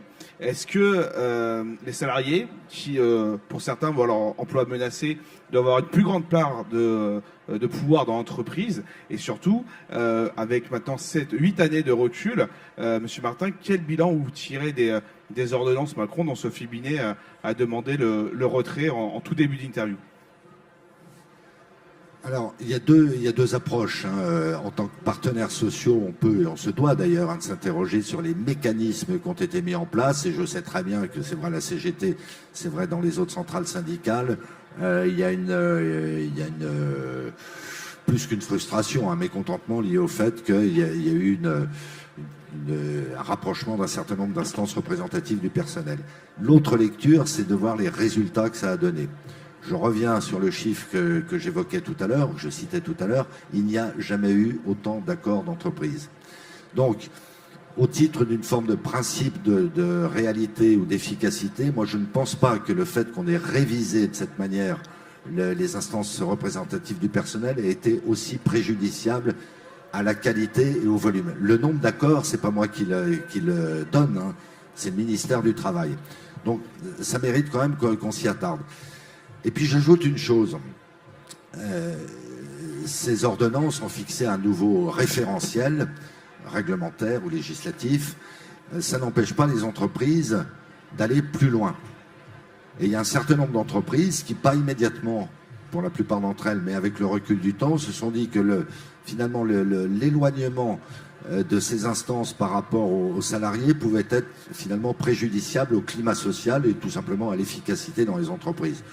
Moi, je vous avoue que dans ma propre entreprise, et tous mes cadres n'étaient pas d'accord, j'ai demandé qu'on rétablisse des CSE par région. Parce que je voyais bien qu'à un moment donné, il y a des expressions qui ne se faisaient pas aussi bien et qu'à la fin des fins, c'était même pas bénéfique à l'entreprise. Alors, je me garde de dire que ce que je fais dans mon entreprise, là, c'est bien avec ma casquette de chef d'entreprise que je m'exprime, vaut pour l'ensemble du MEDEF parce que c'est vrai qu'on a des nuances d'appréciation dans nos rangs.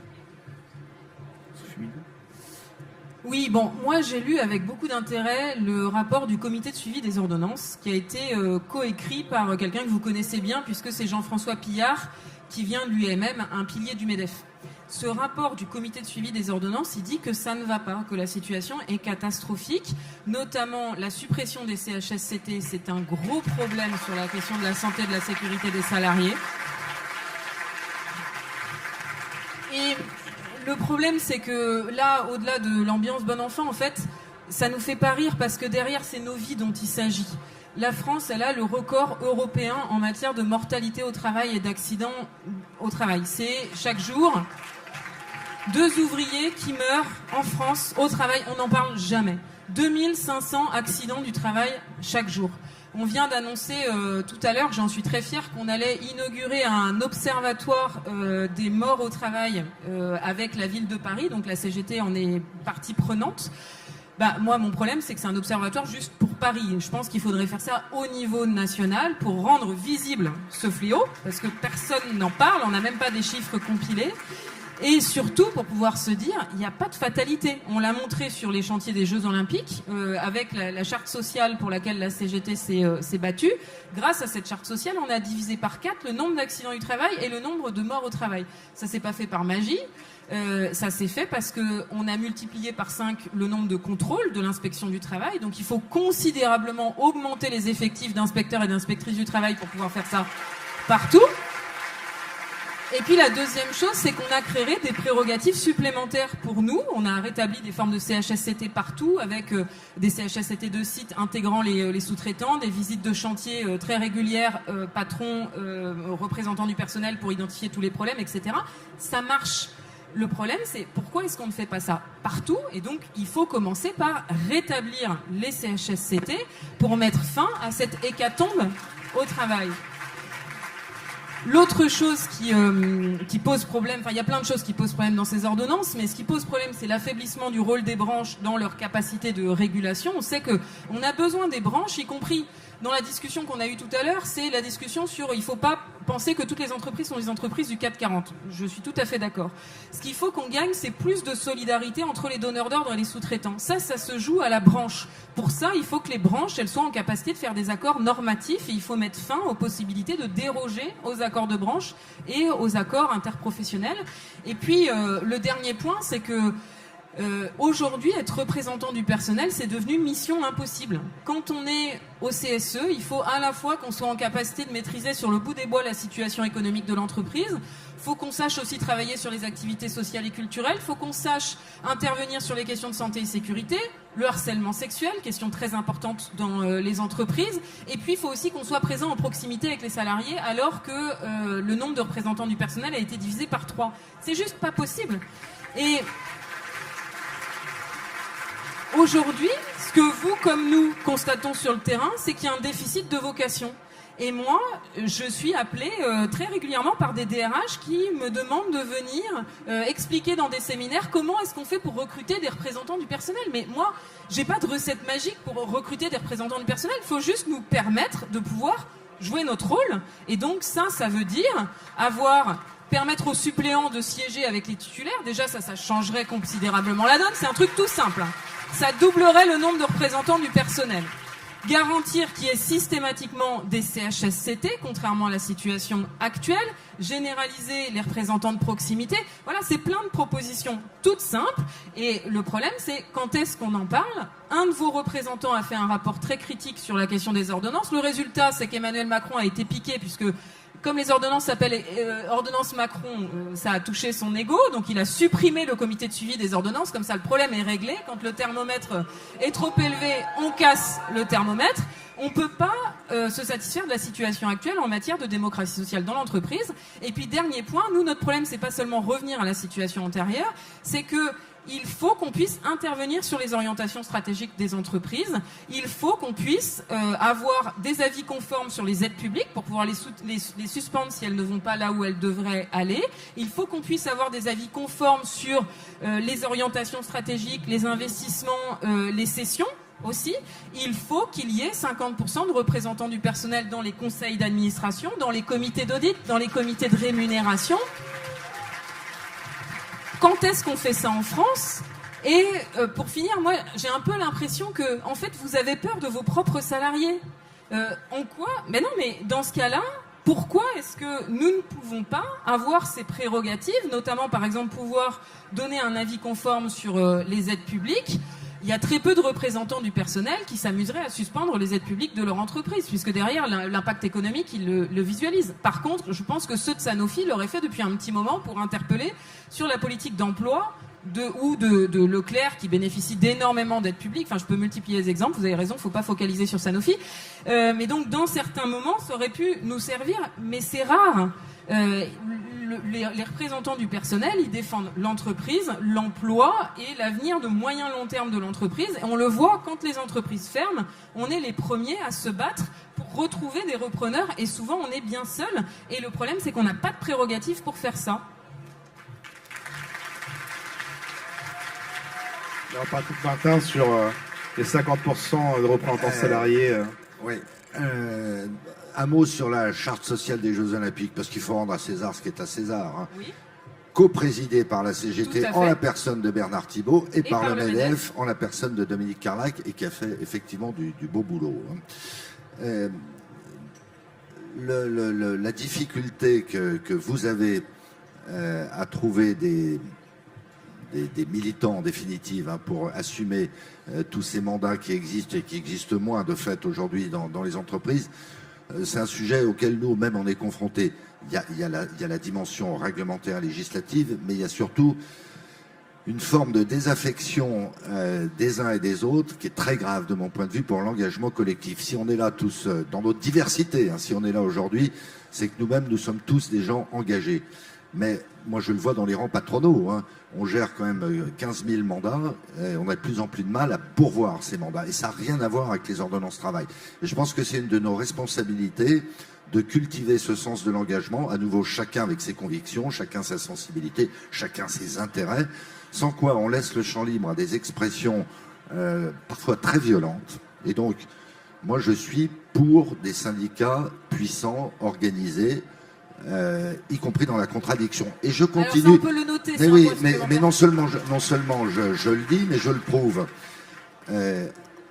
On est quand même convenu d'engager une négociation sur les parcours syndicaux. Vrai ou faux? Tout à fait. On attend l'ouverture de cette négociation. Eh bien voilà, on va l'engager. D'accord. Bon, par ailleurs, mais c'est pas le lieu de négocier tout ça. Vous savez très bien que dans le cadre de la négociation senior, un peu incidemment, on a fait une proposition relative au nombre de mandats syndicaux. Donc je ne suis pas complètement fermé, loin s'en faut. Je redis que notre pays a besoin de corps intermédiaires, que dans tout ce qui nous divise, il y a quand même des choses qui nous unissent. En particulier, je pense, le fait que nous sommes des républicains, que nous sommes des démocrates, et que même si on a des sujets de désaccord profonds sur des sujets objectifs, eh bien on est capable, parce qu'à un moment donné, il y a des valeurs qui nous réunissent et il faut que ça se traduise, je le redis, y compris dans la gestion des carrières syndicales et autres sujets plus techniques. Non mais juste, moi j'ai un point de désaccord sur l'engagement. Nous, c'est pas ce qu'on constate dans les entreprises, le fait que les salariés aient plus envie de s'engager. Il y a plein de salariés qui ont envie de s'engager, qui ont envie de faire plein de choses. Vous en avez plein en face de vous. Le problème, c'est qu'aujourd'hui, être représentant du personnel, c'est mission impossible. Nous, il y a un vrai problème de burn-out des représentants du personnel qui n'en peuvent plus. Donc ça, c'est une question qu'il faut que vous entendiez. Non, mais il faut que vous l'entendiez. Négociation sur les carrières syndicales. Le souci, c'est pas seulement des aménagements individuels, accompagnement des élus, etc. C'est juste le mandat est intenable. C'est pas possible. On ne peut pas maîtriser, enfin n'importe qui. En plus, la situation est de plus en plus technique sur les enjeux économiques. Enfin, il y a un niveau de technicité très important. On peut pas maîtriser les enjeux de harcèlement sexuel, de santé, de sécurité au travail, de stratégie économique et d'activité sociale et culturelle. La seule même personne ne peut pas maîtriser par cœur toutes ces questions-là, tout en étant au boulot et en étant proche de ses collègues. C'est une mission impossible. D'ailleurs, chez vous, c'est pas la même personne qui gère tout ça. Vous avez une DRH qui va gérer, dans les petites entreprises peut-être, mais dans les plus grosses, non. Et nous, on se retrouve à avoir quelques élus qui doivent gérer tout ça. Et la deuxième chose sur laquelle je voulais vous interpeller, c'est sur la question de la discrimination syndicale. C'est-à-dire que nous, ce qu'on voit, c'est une vraie envie d'engagement de plein de salariés. Et ça, c'est pas du doigt mouillé, c'est les études, toutes les études qui existent sur pourquoi est-ce que les gens ne se syndiquent pas plus. La première raison qui est invoquée, c'était des rapports du défenseur des droits, par 40% des salariés, hein, c'est pas rien, c'est la discrimination syndicale, la peur du licenciement. Et malheureusement, on peut tous et toutes le dire dans la salle, c'est pas une chimère cette peur-là, c'est vraiment fondé. Par exemple, je discutais il y a quelques semaines avec l'Union départementale du Finistère qui me disait, nous, ces dernières, c'était dans la dynamique de la mobilisation retraite, on a eu 4 nouvelles bases dans le privé. Et ces 4 nouvelles bases, nos nouveaux syndiqués ont tous été licenciés. Tous. C'est un vrai problème. Ben oui. Parce que le problème, c'est que dans le temps d'installer la base syndicale, d'avoir des représentants il y a un temps de fragilité qui est très important. Et puis même une fois que le syndicat il est bien installé, etc., on a des cas de discrimination syndicale sérieux.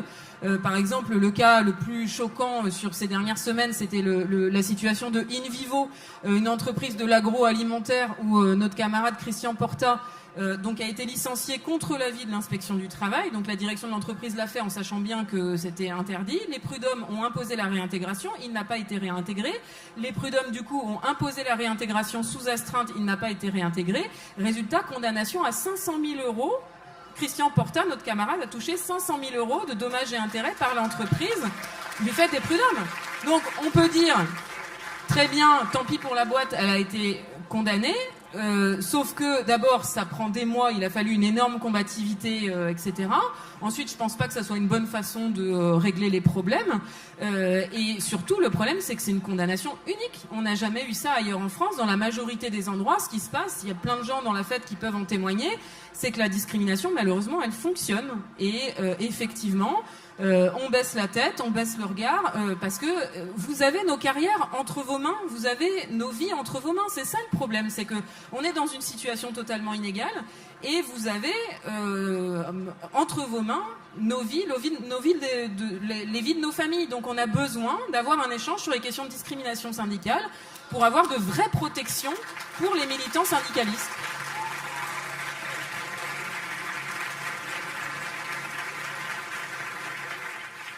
La réponse, et après Non, enfin, quoi que je puisse dire, je serai inaudible. Je pense pas que ce soit une généralité. S'il y a des cas comme ça, alors bon, il y a une justice. Le cas que vous avez cité le prouve.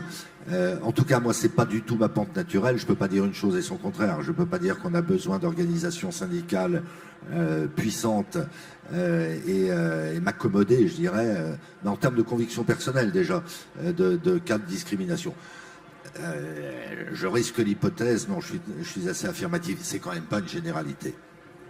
Le chiffre que je vous ai donné, 40% des salariés qui ne se syndiquent pas pour cause de discrimination, ça c'est un chiffre. Et ensuite, je vous prends au mot, non mais je vous prends au mot sur votre sincérité et voilà. Mais dans ce cas-là, pour que justement ça ne soit pas une généralité, ça veut dire qu'il faut des sanctions dissuasives pour les employeurs qui discriminent et des protections préventives qui aujourd'hui sont insuffisantes. Donc parlons-en pour justement renforcer le syndicalisme, parce que le premier adversaire sur le syndicalisme, il y a quand même 40% des salariés du privé qui n'ont pas de syndicat dans leur entreprise. C'est une catastrophe et les déserts syndicaux ne cessent de progresser. On a des responsabilités donc sur lesquelles on travaille. Il faut qu'on propose beaucoup plus à tout le monde de se syndiquer, notamment dans la fête de l'UMA. S'il y en a ici qui ne sont pas syndiqués, il faut vite régler le problème. Mais il faut aussi que les discriminations syndicales disparaissent. Un pays comme la France ne peut pas discriminer le fait syndical. Et malheureusement, c'est pas comme si j'avais un seul cas. En fait, j'aurais pu vous ramener une très très très très longue liste. Et donc la méthode Claire, vous la connaissez peut-être. François Claire, en fait, c'est un militant de la CGT de la métallurgie qui a construit une méthode pour identifier la discrimination syndicale sur le déroulement de carrière. Et en fait, ça permet de faire des suivis de cohortes et de comparer la situation du syndicaliste avec la situation de la moyenne des salariés du même niveau de qualification. C'est une méthode qui est hyper efficace. Et donc, on a une proposition toute simple, c'est créer un indicateur de suivi dans la BDES pour pouvoir suivre le parcours des militants syndicaux avec le parcours de tous les autres salariés et s'assurer qu'il n'y ait pas de discrimination. C'est une forme de prévention. Et je pense qu'on pourrait créer ça.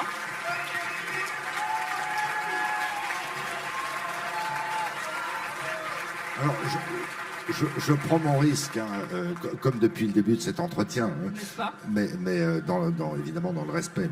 Merci à nouveau, Sophie, de ce dialogue.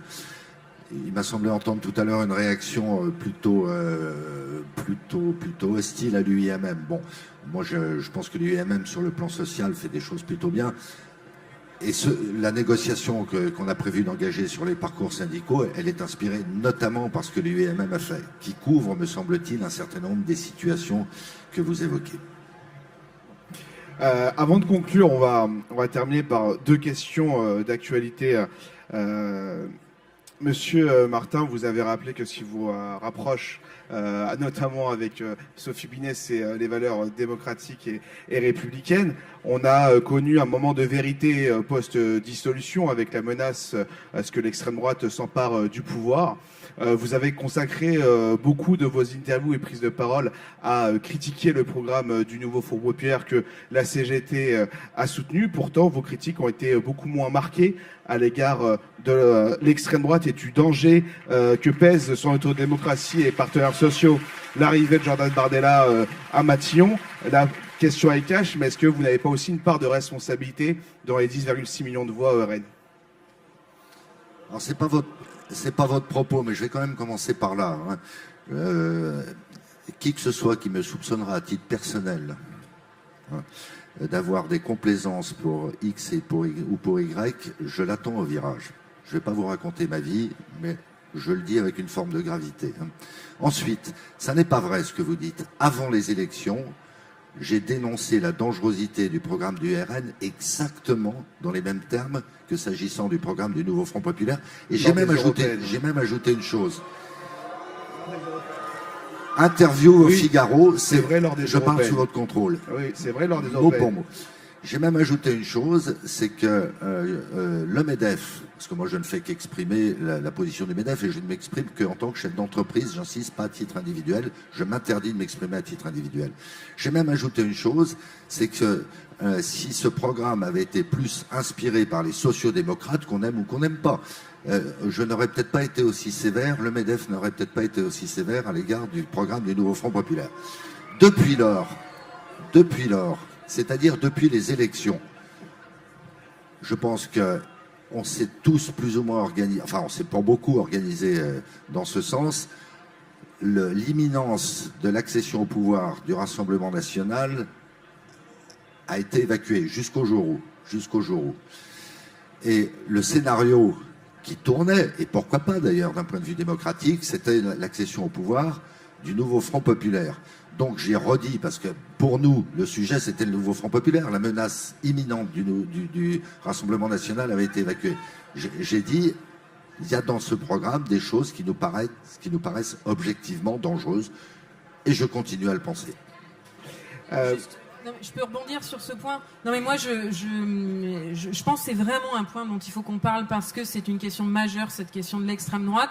Que là, grâce à la mobilisation de la CGT et de toute la société civile, on a gagné un sursaut. S'il n'y a pas une prise de conscience, ça se transformera en sursis. Et c'est important qu'on approfondisse le débat parce que dans l'accession de l'extrême droite au pouvoir ailleurs dans le monde, le capital au sens large a une responsabilité importante parce que d'abord l'extrême droite elle est soutenue par une partie du capital, des milliardaires. En France c'est par exemple Vincent Bolloré ou Sterrin qui a investi sur l'extrême droite. Et puis ensuite, on sait que la montée de l'extrême droite, on en parlait au début de l'échange, elle se fait notamment, nous on la voit sur nos lieux de travail. Il y a de plus en plus de travailleurs et de travailleuses qui votent pour l'extrême droite. Nous, on affronte le débat, et y compris on a affronté de façon courageuse, avec d'ailleurs souvent des patrons qui nous ont interdit de nous exprimer là-dessus en entreprise en disant que c'était faire de la politique, alors que pour nous, s'exprimer sur les questions d'extrême droite, c'est être dans le cadre de nos missions républicaines d'organisation syndicale. Mais donc la montée de l'extrême droite, elle se fait aussi à cause de l'explosion des inégalités sociales et parce qu'il n'y a plus de perspective de progrès social.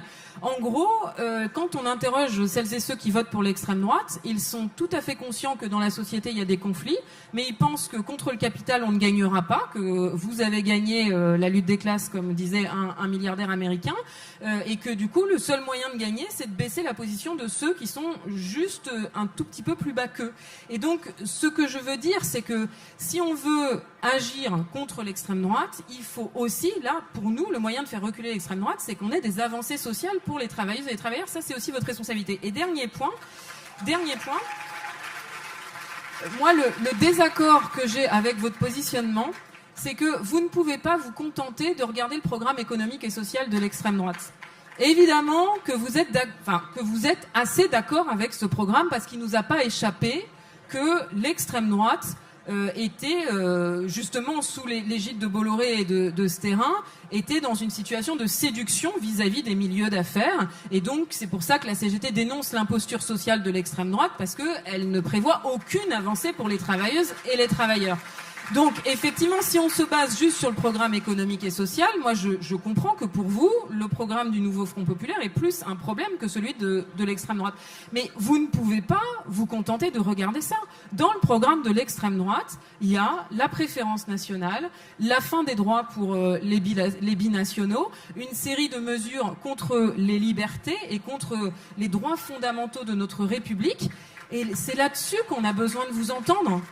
Parce que il faut que vous le montriez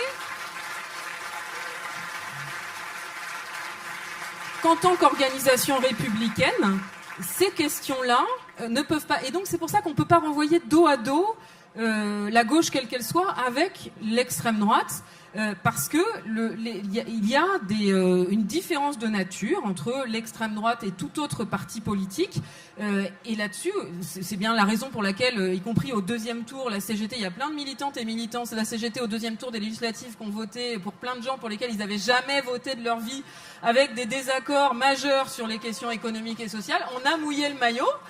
Parce qu'on sait que l'extrême droite, c'est un danger sans commune mesure, même si on est en désaccord complet avec les macronistes, la droite, sur les questions économiques et sociales, parce que c'est la régression des droits pour nous. En attendant, on a voté pour eux. Moi, j'ai voté 2 fois pour Emmanuel Macron pour empêcher l'extrême droite. Oui, voilà, effectivement, pour empêcher, et je crois que je ne suis pas la seule dans la salle, pour empêcher l'extrême droite d'arriver au pouvoir. Le problème, c'est que ça peut pas être juste nous qui prenons à chaque fois nos responsabilités sur cette question-là. Et pour finir, les organisations syndicales, nous avons décidé de lancer une campagne unitaire de toutes les organisations syndicales sur les questions de racisme et d'antisémitisme sur les lieux de travail. Donc on va prochainement s'exprimer sur le sujet. Parce qu'il y a une progression très inquiétante du racisme et de l'antisémitisme partout en France et aussi sur les lieux de travail. Et donc on a besoin de vous entendre, le patronat, sur ces questions-là. Et surtout, au-delà de paroles pour dire effectivement le racisme c'est interdit, ça c'est vrai, il faut mettre en place des dispositifs dans les entreprises pour lutter effectivement contre le racisme qui s'exprime de façon de plus en plus décomplexée sur tous nos lieux de travail.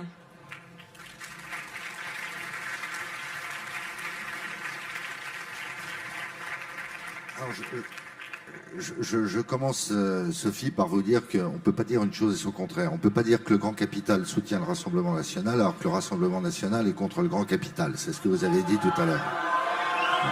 Le Rassemblement... J'ai dit que le Rassemblement national était contre le grand capital ? Oui. Ah non, j'ai jamais dit ça. L'électorat modeste du Rassemblement national était contre le grand capital. Ah oui, mais ça s'appelle l'imposture sociale du Rassemblement Donc, national. C'est que il y a plein de salariés qui votent pour le Rassemblement national et qui se tirent une balle dans le pied, ça c'est sûr. Ensuite, parce que moi j'aime bien les fêtes, à 2 reprises, et alors que ça pouvait susciter dans une petite minorité de nos rangs des réticences, je me suis exprimé sur l'immigration. Je vous laisse le soin de chercher. Je ne crois pas que ni de près ni de loin, ça me rapproche du Rassemblement national. Et d'ailleurs, ça m'a valu sur les réseaux sociaux, je m'y attendais, une avalanche de commentaires peu aimables. Bien. Donc je suis à l'aise avec moi-même. Mais au-delà de ça, les réponses, mais bien sûr, moi je le fais à l'instant, je peux m'exprimer publiquement, etc., etc. Mais les vraies réponses, c'est quoi? C'est de redonner à ce pays un espoir, une dynamique économique qui se traduira par la renaissance de certains territoires.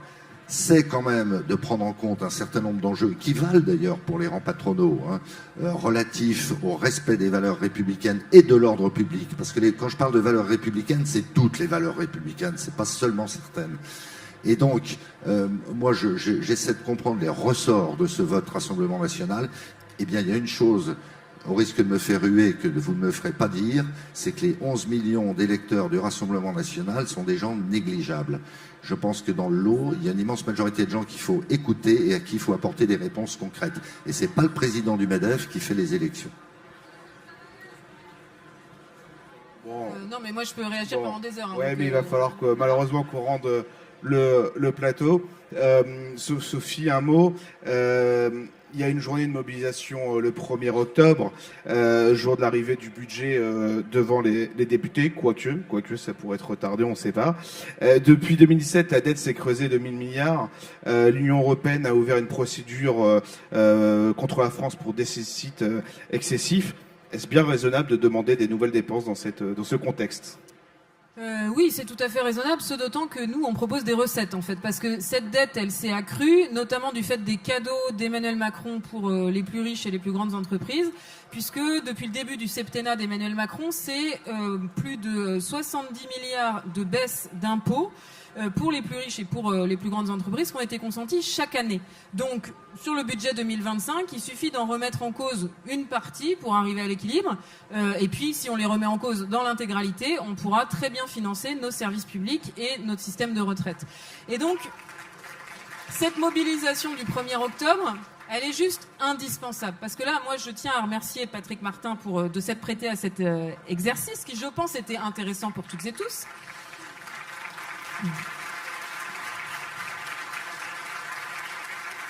Et donc, à l'issue de l'exercice, on note quand même qu'il faut des syndicats forts, et donc on attend des actes du patronat sur ce point, qu'il faut augmenter les salaires, que le système par répartition fonctionne très bien, est un point d'appui solide, et qu'il faut le préserver. Voilà, il faut faire en sorte qu'il continue à bien fonctionner. Magnifique. Et le dernier point, qui est sur la question de l'énergie et des prix de l'électricité, il va falloir approfondir la discussion sur la proposition de la CGT sur la baisse du coût de l'énergie. Donc, bon, il faudrait refaire beaucoup plus de débats à la fête de l'humain et je pense que les choses pourraient évoluer. Mais Mais malheureusement, s'il suffisait de débats pour faire changer la donne, ça se saurait. Donc pour que le prochain budget 2025 et surtout que là, dans les entreprises et d'une façon générale, notre situation elle s'améliore, il n'y a pas de secret. Il faut faire grève et il faut manifester. Et donc, le 1er octobre, on va aller chercher ces augmentations de salaire que Patrick Martin nous a promis. On va aller les chercher, donc chacune dans vos entreprises, chiffrez vos augmentations de salaire pour aller voir vos patrons et dites que vous serez en grève jusqu'à ce que les augmentations de salaire arrivent. Ensuite, la réforme des retraites, l'abrogation est à notre portée. Il y a une majorité de députés qui sont prêts à abroger la réforme des retraites et on n'a pas besoin du Rassemblement national pour ça.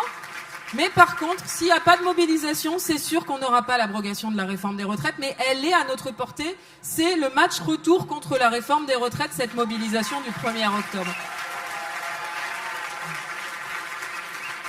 Et puis enfin, évidemment, le 1er octobre, on y va pour défendre nos services publics, indispensables pour la compétitivité de la France, n'est-ce pas, Monsieur Martin ?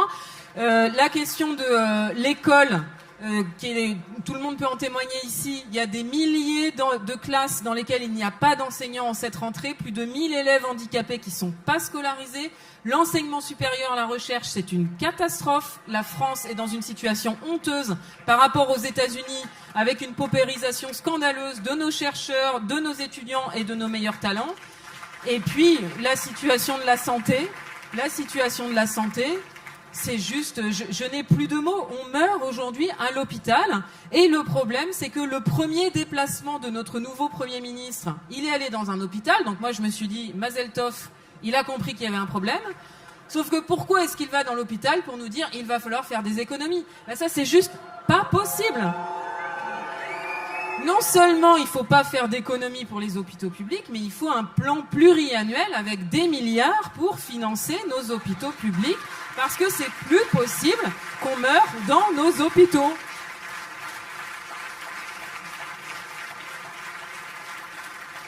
Donc rendez-vous toutes et tous le 1er octobre en grève et en manifestation jusqu'à obtenir satisfaction. Merci Sophie. Merci Patrick Martin de vous être prêté au jeu, de votre franchise aussi. Merci à vous et bonne fête de l'humanité. Merci.